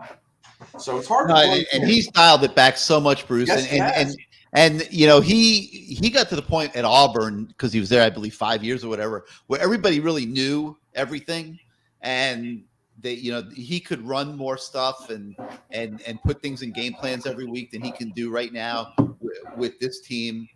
But it's a lot more complicated, I know, than when Charles was playing. Yeah. Hey, Charles, I didn't even, I didn't know about nickel and dime, because we kept our guys in the majority of the time, the linebackers. I mean, and I can tell you this, those cover 2 corners were taught to disrupt your timing as you came off that ball, put hands on you.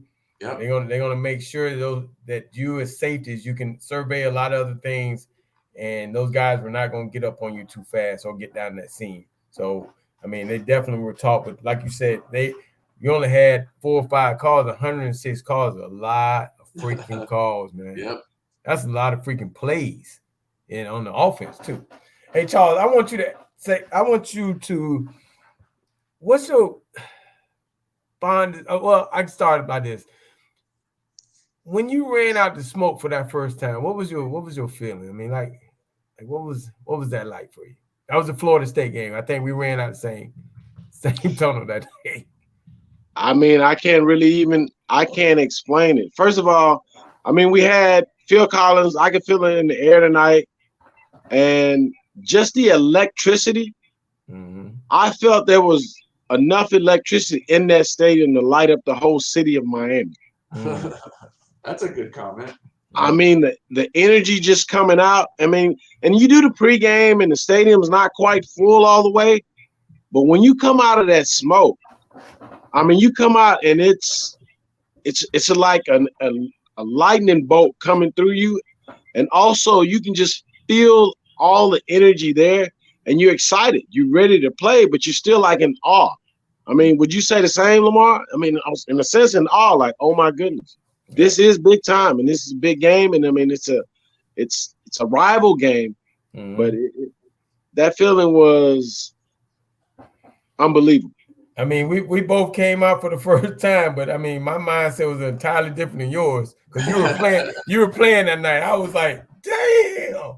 I actually tried to get up there with Jimmy, and I kind of ran out and I went the wrong way. I went towards the left because I couldn't see when I came out the smoke. Didn't realize everybody was going to the right, so I kind of put on brakes and went to the right. But I remember that because I'm like, dang, I think I almost ran to the Florida State side.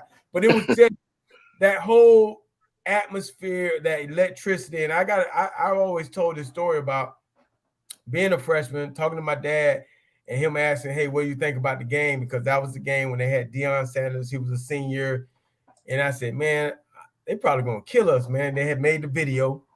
But getting in that locker room that day and watching those guys, the whole demeanor changed from that whole practice. I mean, to come out of that smoke and to see the looks in their eyes, I said, oh, shit, we own to something. Now I understand what it's about to be a Cane, because we went out there and kicked their butts. And it was definitely that home field advantage of the Orange Bowl. And you going to I don't even know, Hard Rock Stadium. How do you feel about that stadium? How do you feel about that atmosphere? My nickname for the Orange Bowl is the House of Cane, because that's what you felt. You were right there within the neighborhood. You were in Little Havana. I mean, for me, the Orange Bowl, I mean, the electricity, I mean, the intimidation alone. Hard Rock it's a great stadium. It's a beautiful stadium, but it's kind of out. I don't think you can get the energy, as much energy as you could in the Orange Bowl. And the Orange Bowl is historic. I mean, so it's a bit different. Yes. Yes. So sadly, yeah. And Charles, tell me your greatest memory of being the Cane, man. What do you think your greatest memory was, and what do you think your best game was?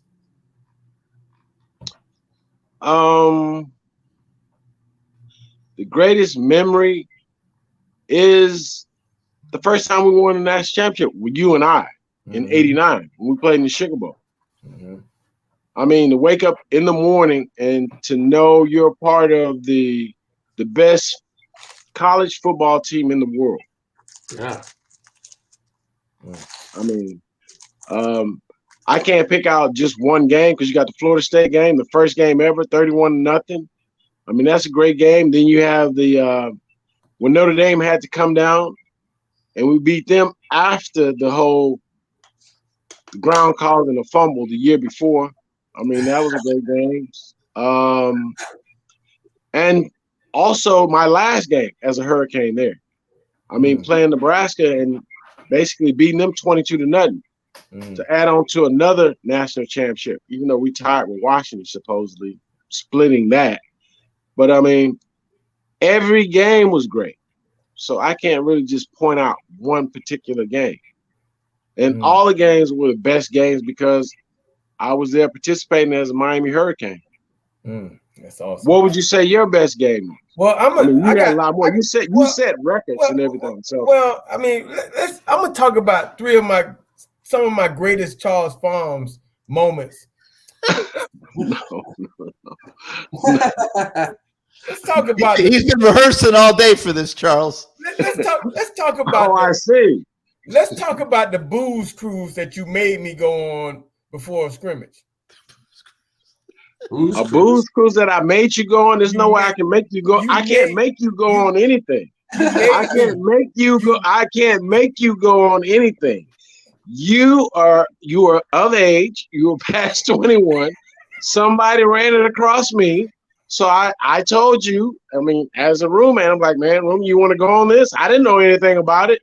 And then we ended up going on it, and it was something totally different. It was something totally different.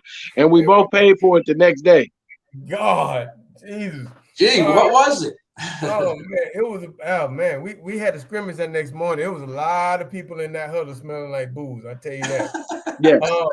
Secondly, it's a great memory.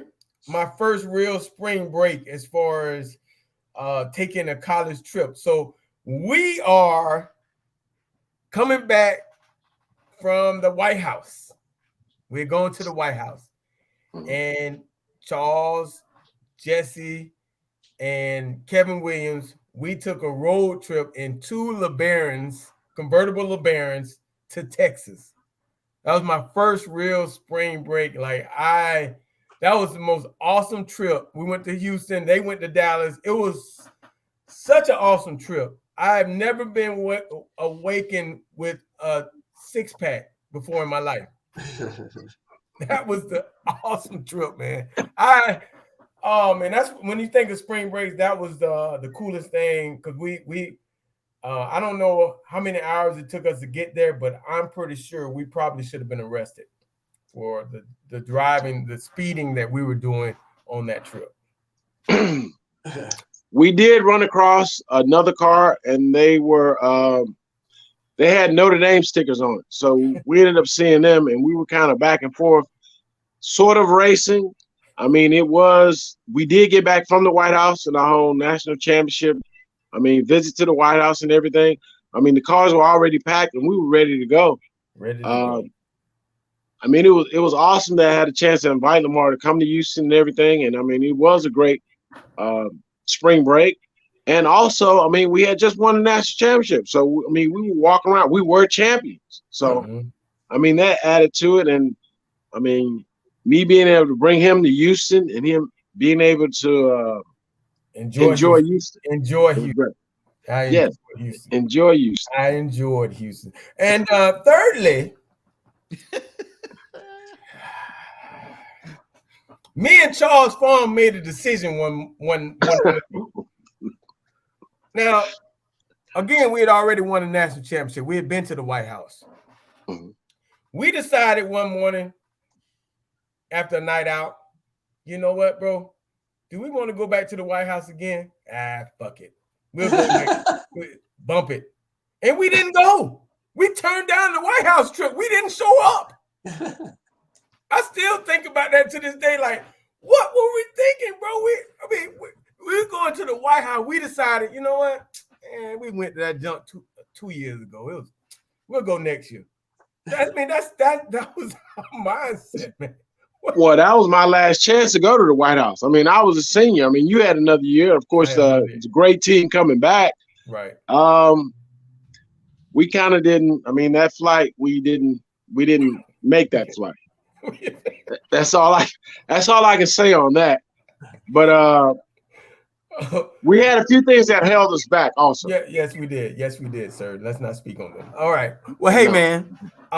Chucky P, the Grim Reaper. He had so many nicknames. Charles Goodnight Farms III. I mean, he carried around he had a bear in the room, and the name of the bear was Goodnight. That was the name of the bear, Goodnight. And he had that bear sitting on his bed. I mean, we just had so many fun memories, man. And I tell you what, Charles, to be honest with you, my college life probably wouldn't have been the same without you being my roommate, man. I had a lot of fun, man. I appreciate everything, man. Glad we had you on the show tonight, man. And you're a good dude, man. And I appreciate everything you did for me, and the fact you let me wear your silk clothes when I didn't have any, and I really looked like a superstar. So I appreciate that, and I appreciate you taking care of the dry cleaning bills for those two. Thank you. Well, first of all, the bear, Mr. Goodnight, it helps you sleep. I mean, and as far as you wearing the silk shirts, that's no problem. I mean, as teammates, we help each other out, so that was no problem. And you helped me during my college days also. I mean, great roommate, great brother, always. It was great seeing you when I was just down in Florida. And hey, it's always much love. It's always much love. And I'm glad we had the opportunity to be roommates, and we had a great college experience. And we're not going to talk about when we almost beat up Michael Barrow. So, all right, man. Love you, brother. We didn't fight outside of there. Was nothing about anything fight. Why are you bringing up these stories about fights and stuff like that? I know nothing about that. Selective amnesia. Selective amnesia. Love you, brother. Thanks, man. Thanks for coming on, bro. All right. Love you guys. Love you, bro. Talk to you soon, man. Talk to you soon. All right, All Charles. right. Take care now.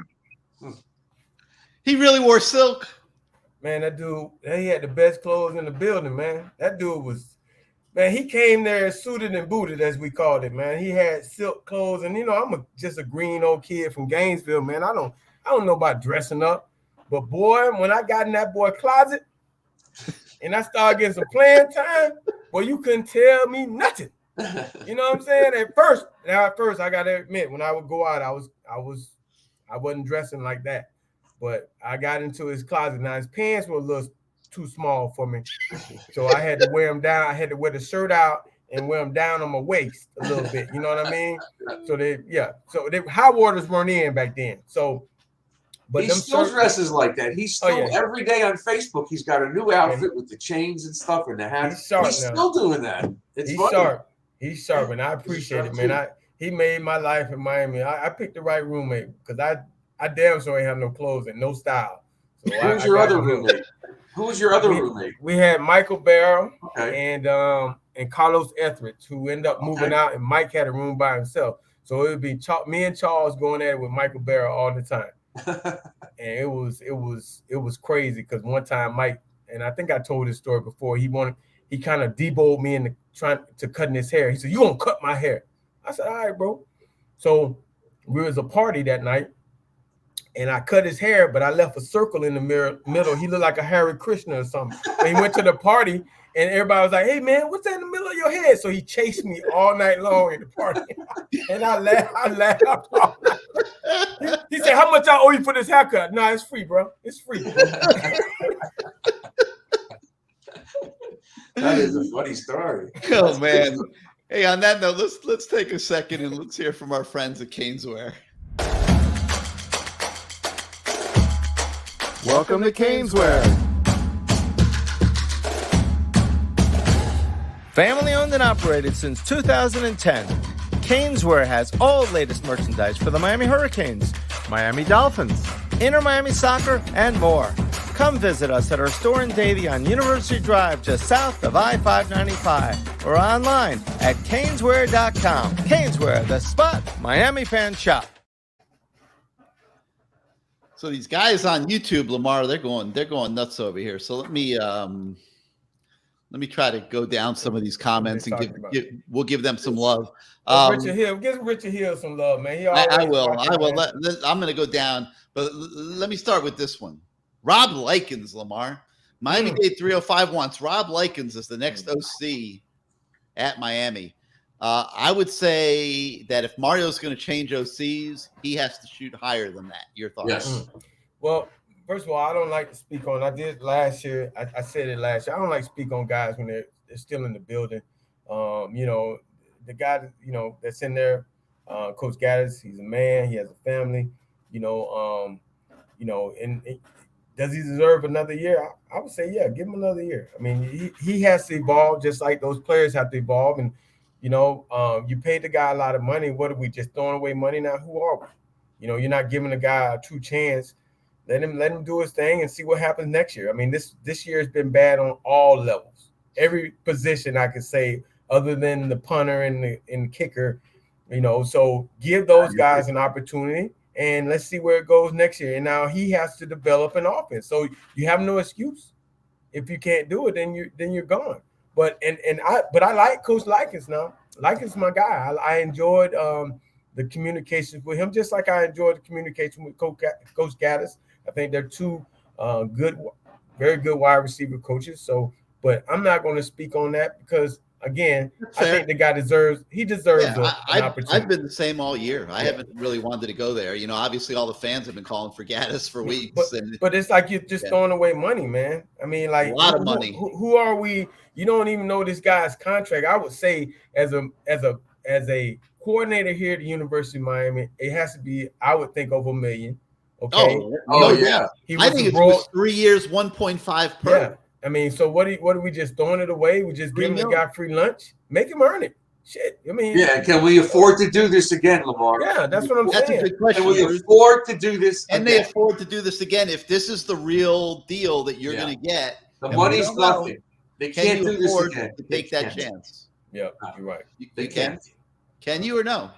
I don't. I just don't. I just think puts you in a bad place. Yeah. I know it does. Yeah. Yeah.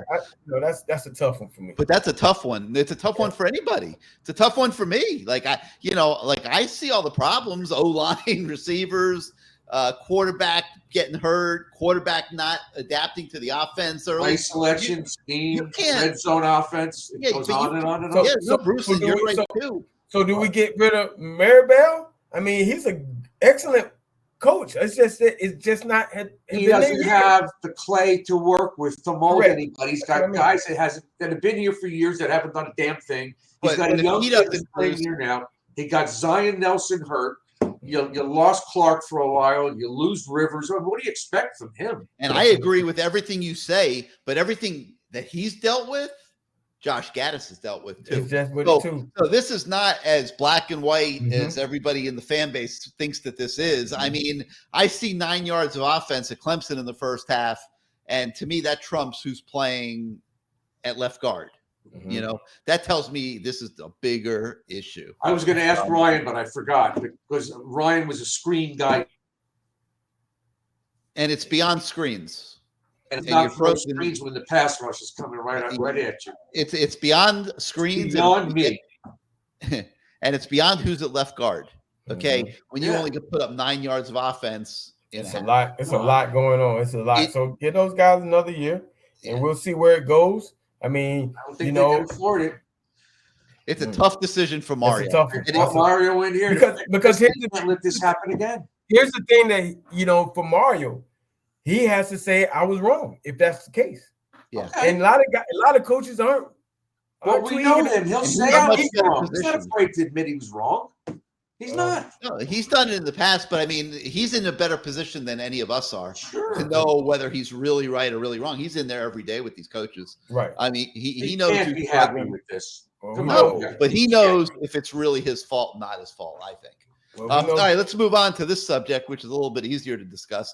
Lamar, Gus's dad says, and we've talked about how many players are about to be replaced, and it is almost half of the roster. He says that these guys knew that they were going to be pushed out the door at the end of the season, and they played like it. What do you think? I think for a lot of those guys, it was an eye-opener, and they could use that as an excuse. When the building changes, when you go from doing it one way to it being a little tougher and you feeling uncomfortable, and it's not as easy as it might have been before, you can use it as an excuse and you say, oh, well, I because he was so hard or our practices were harder and, he was much more demanding. This is not the place for me. I think that a lot of those kids, it was pretty shocking, coming from, and I'm not talking bad about Manny, but I'm just saying, I just think it's a difference of a guy who had never been a head coach and a guy who had been a head coach. So, here it is. He comes in with his hammer and says, hey, this is how it's going to be. There's no negotiating. You're going to do it my way. And we're going to get this program back to where I think it should be. And I've seen it be that way. And if you're not with it, you can get the hell out of here. I think that's tough for some kids, especially some kids can't handle de-recruiting. You know what I mean? They can't handle, you're so nice to them when they, oh, so cool. What number I'm getting? I want number 1. Okay, bro, that's what you got, baby. And then they sign that deal. Okay, coach, I'm getting number 1. Nah, bitch, you getting 36. Okay. Oh man, I'm gonna cry to my mama. Hey, and the mama, oh, he promised me. He promised my son he was gonna have number 1. Is that what you told him? That's what happened, man. He might have overbaked. You did that. There is no doubt about it. When Jimmy got here, he had Oliver Dottie's defensive scheme, which he didn't like. So he didn't want to play bend but don't break. So he made the choice. You're out of here. You have to do that. Again, Jimmy did not care, but it wasn't social media. It wasn't social media back then. No, right, but true. Jimmy told us, look to your left, look to your right. At least 9 of you fuckers won't be here next year.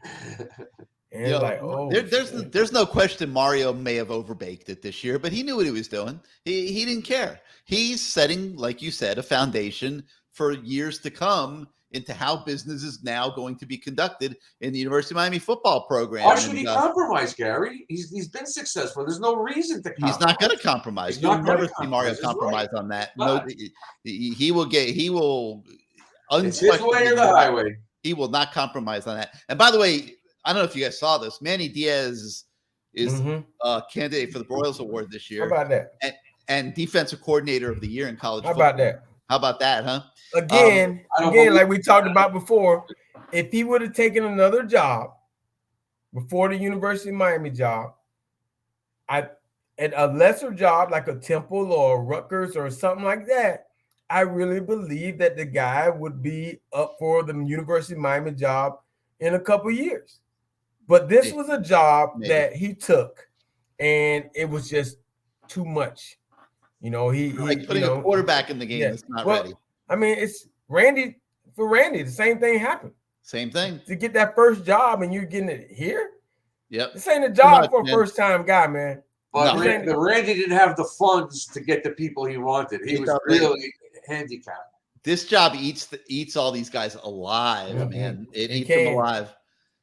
So Taj Mahal says Mario just needs to get more of his own players in there. We will see the jump we'd all like to see. Own players. That's what I always bristle a little bit at that phrase. His own players. Like, we've been going through this, Lamar, for 20 years. Okay. Everybody's been getting their own players, and their own players haven't been better than the old players. I think the level of evaluation needs to go up.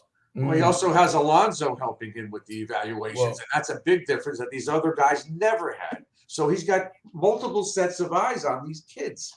Well, I can tell you this. With like you just said, with Alonzo in the building, you get a guy that knows how to evaluate talent.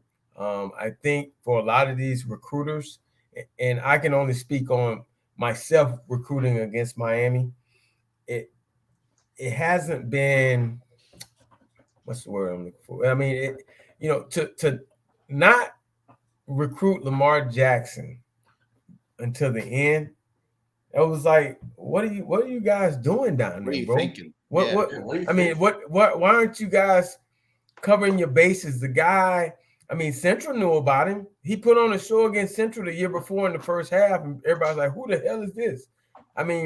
This is they just have not or had not been doing their job. Now, I think with Mario, since one of his main focus is recruiting, I think they will be able to keep some of these kids down here. Obviously, everybody else, like, for example, let's say a guy that's a third or fourth guy on your recruiting list.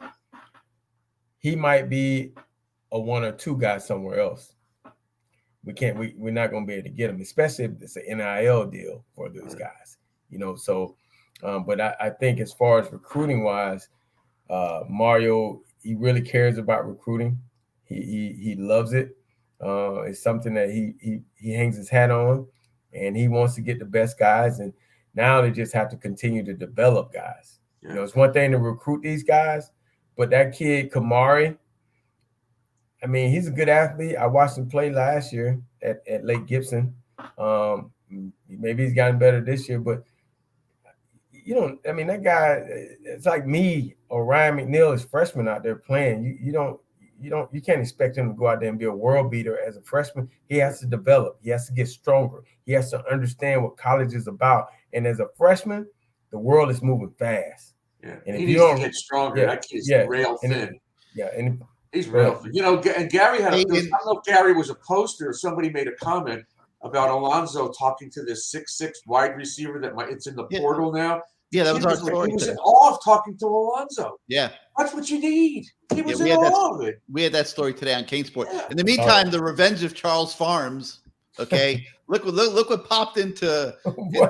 Look what popped into our chat here.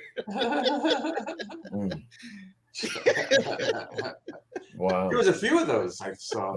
Don't click on that. The whole Charles has to have something to do with that. Hey, after all the teasing that you gave him tonight. Yeah, I didn't tell the whole truth on Charles. I'm sure you did. Don't click on that. It might shut the whole show down.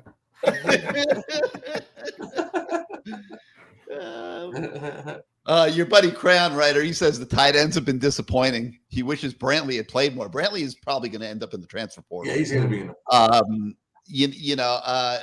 you got 3 top shelf tight ends coming in and recruiting. Mm-hmm. You got Skinner coming back. You got Arroyo coming back. I don't see a place for Khalil Brantley.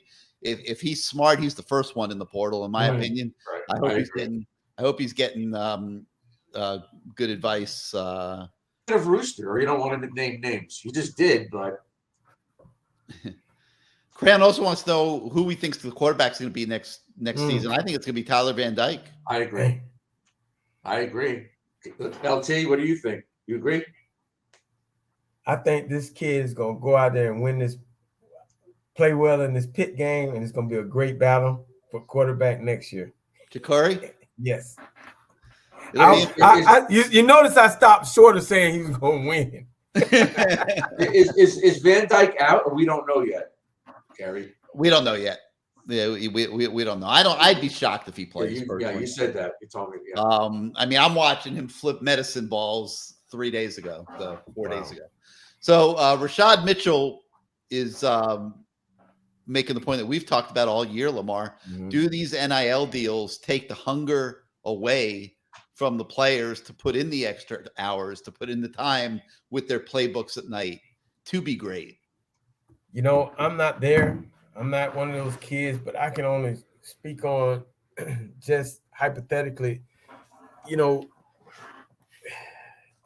just a different, as I talked about us being so hungry together, trying to figure out how we were going to eat the next meal, what we were going to do after we worked out, and anybody had a deal on something. We were just so much together. It was so much togetherness. And I would think, and again, I'm not there, but these kids have theirs now. So they can split apart. They don't have to be together. They can go with their IG girlfriends, to their condos, and they can go this way and that way. They don't have to be together. I just think that's what's what has torn college football apart, especially, again, I'm not in the locker room, but I can only imagine, and especially if you're losing, guys are just probably on their own now. Wouldn't you think that, just hypothetically, but I'm just thinking out loud, that the NIL deals would have a negative impact on Mario's ability to recruit, because he could do a great job and somebody comes in with another $500,000, he loses the kid. Yeah.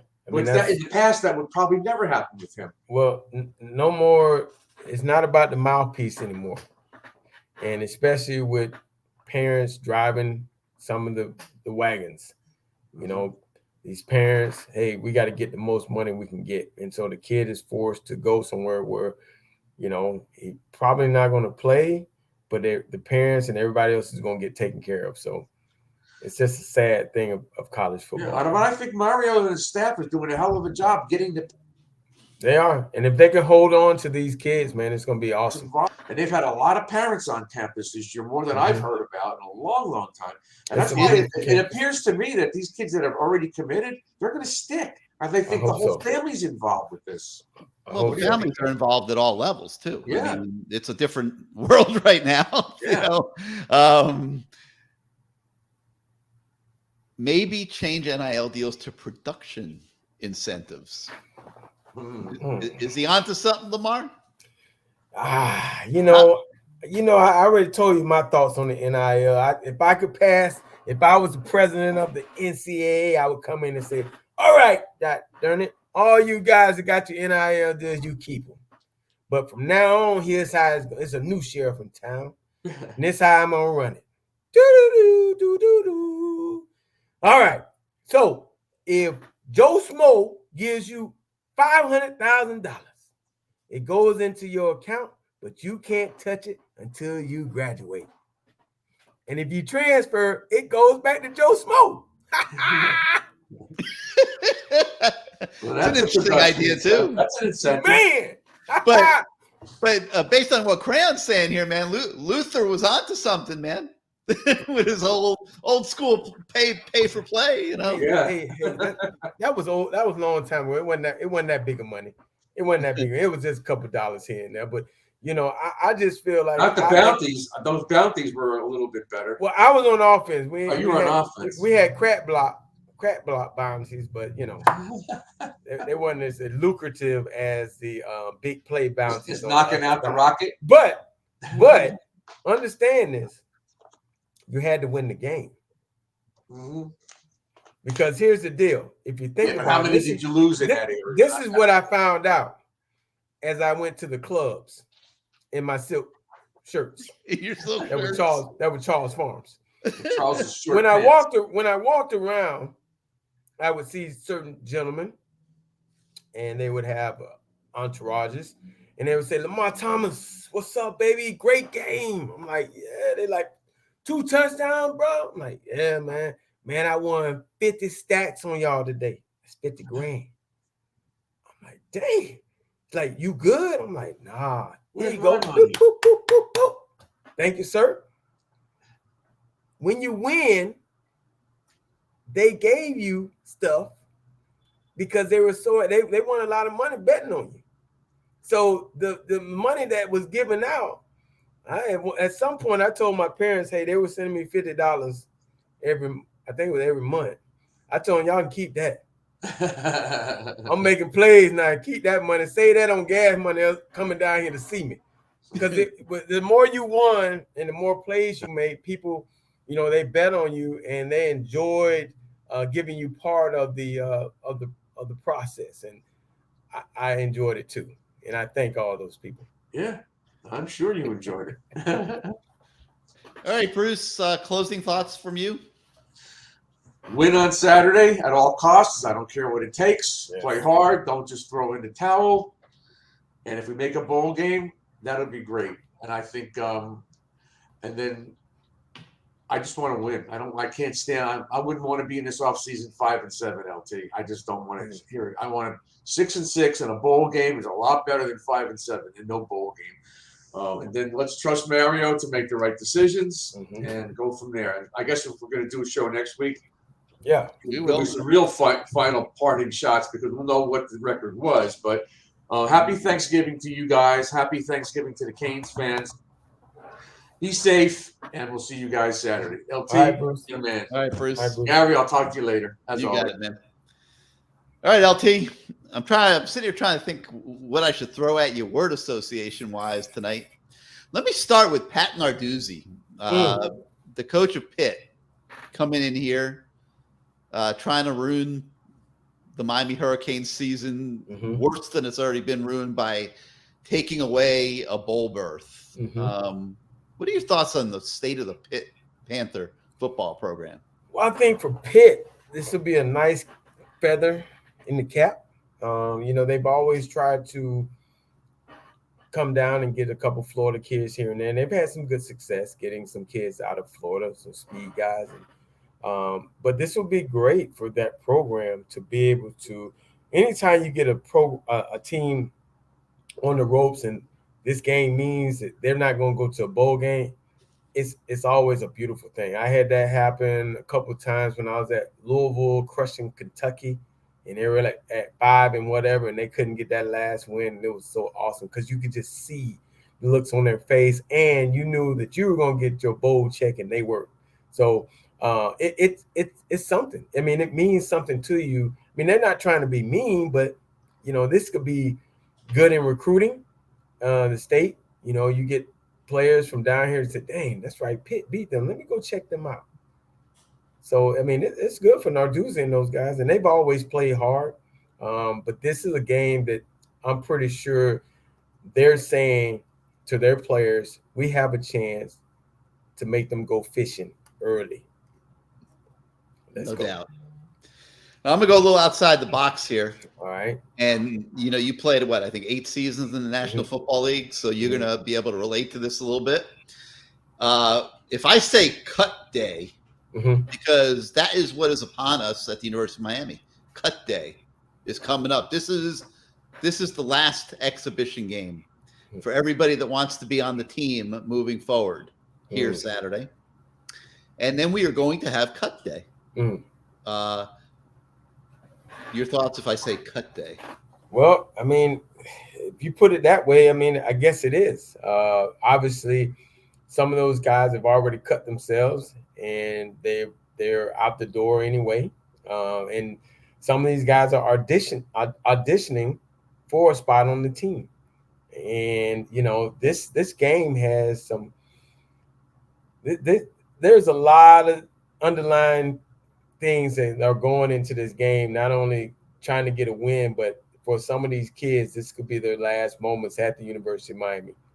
And for some of them, it could be a chance for them to save that opportunity to stay at the University of Miami. So it's a big game. I mean, you get in the bowl game, now you got 15 extra practices to get better and to evaluate talent even more. I mean, it means the world to you. It means more than packing up your stuff and not doing anything. So this will be big for the University of Miami. I don't care where the bowl game is. It's just getting those extra practices. Yeah, and it might not be 15 because I think they'd be playing on the 17th. So it might only be like 6 or 7, but still they're significant, and it means something to go to a bowl game. Man, you hurt my heart to know that we got to play that early if we win. Oh, we're playing early if we go, man. That Fenway Bowl that wants Miami is the 17th of December. Lamar. Oh, jeez. Yeah. I'll still be here. I won't even go to the XFL yet. When you got to the end in the NFL, did you get cut? My end was, or was it injury? I was injured, and was it the hip? Yeah, and then they once that didn't. I had a 2-year deal, and it was the end of my 2-year deal, and he didn't renew my contract. So for me, it was like I played out that contract, and that was it. So he indirectly cut you. Yeah, indirectly, yes. As a player, what did that feel like? What will these kids that are going to be told you don't have a future at Miami, what are they going to feel like? Well, being a coach, I've had to do that I've had to do it in the AAF to cut someone, and I've had to tell a young man that he should probably transfer in college. I mean, it's a tough deal, man. But what you try to do is you try to go up under your desk and pull out the folder and give them the reasons why. To let them know that it's not personal. It's just that you couldn't do X, Y, and Z. These are things that you couldn't do well. And pretty much of it was on you. It's not, I take my personal feelings out of it. I like you as a kid, but you couldn't go to class. You didn't go to class. You didn't make good grades. You missed practice. You did this. You did that. Production-wise, you were inconsistent. I didn't know what guy was going to show up. So I couldn't play you that much. And then on top of that, you were a locker room lawyer. So, I mean, these are all things that shoot to you saying that you need to go find another place, my man. I mean, and nothing against you, bro. We can text and be friends, but unfortunately, you got to go. And in the AAF, just like this league, it's, hey, you just weren't getting the job done, man. Maybe there's an opportunity for you somewhere else, but you just weren't getting the job done. But that doesn't mean you're a bad player. Maybe you just need a different start. That's it. And at the University of Miami, we can't keep going 5-7 and 6-6. No, we got to get better than this. I want to throw something up on the screen here. This is Randall Thrill Hill this week commenting on parents, and he's referring to a couple parents that made comments this year about coaches and on Twitter and stuff like that. And he says parents of UMiami players should drive by the practice field during off season when it's 90 degrees out and see if your child is grinding from 11 to 6. Your thoughts on parents getting involved on social media and commenting about coaches? The two that did it this year, I think there's a great one is already gone. One, the kid's already removed himself from the program, and he's not going to be, and that's Keyshawn Smith, number 5, and he's not going to be a player for Miami anymore. The other one is Kamari Rogers, whose dad came real hard at Coach Adai after he traveled to the Georgia Tech game and didn't get to see his son play. And Mario's response to that was, if you're a parent and you have a problem with your son's playing time, you are welcome to come and pick him up. I've said this. Where do you come in on all this? Gary, I've said this before as a coach. I always told my players, if your parents want to talk to me, they can talk to me about who you are and how well you're doing or how well you're not doing as a person, and we can have that conversation. But I am not going to talk about playing time. What I will do, they can come by here anytime and watch practice, and I'll even send them tape. And I think I really shouldn't have to do that because you know the reason why you're not playing. You know you're not good enough. So I tell them, don't call me. I have nothing to say to you about that. I just want to talk. I'll talk to you. You know what? He's doing great in school. Man, you know, I sure wish it could correlate. Or he's doing awful in school. You know, I'm just going to talk to him about who he is as a person. But I'm not talking to you about playing time. And that was just my thing.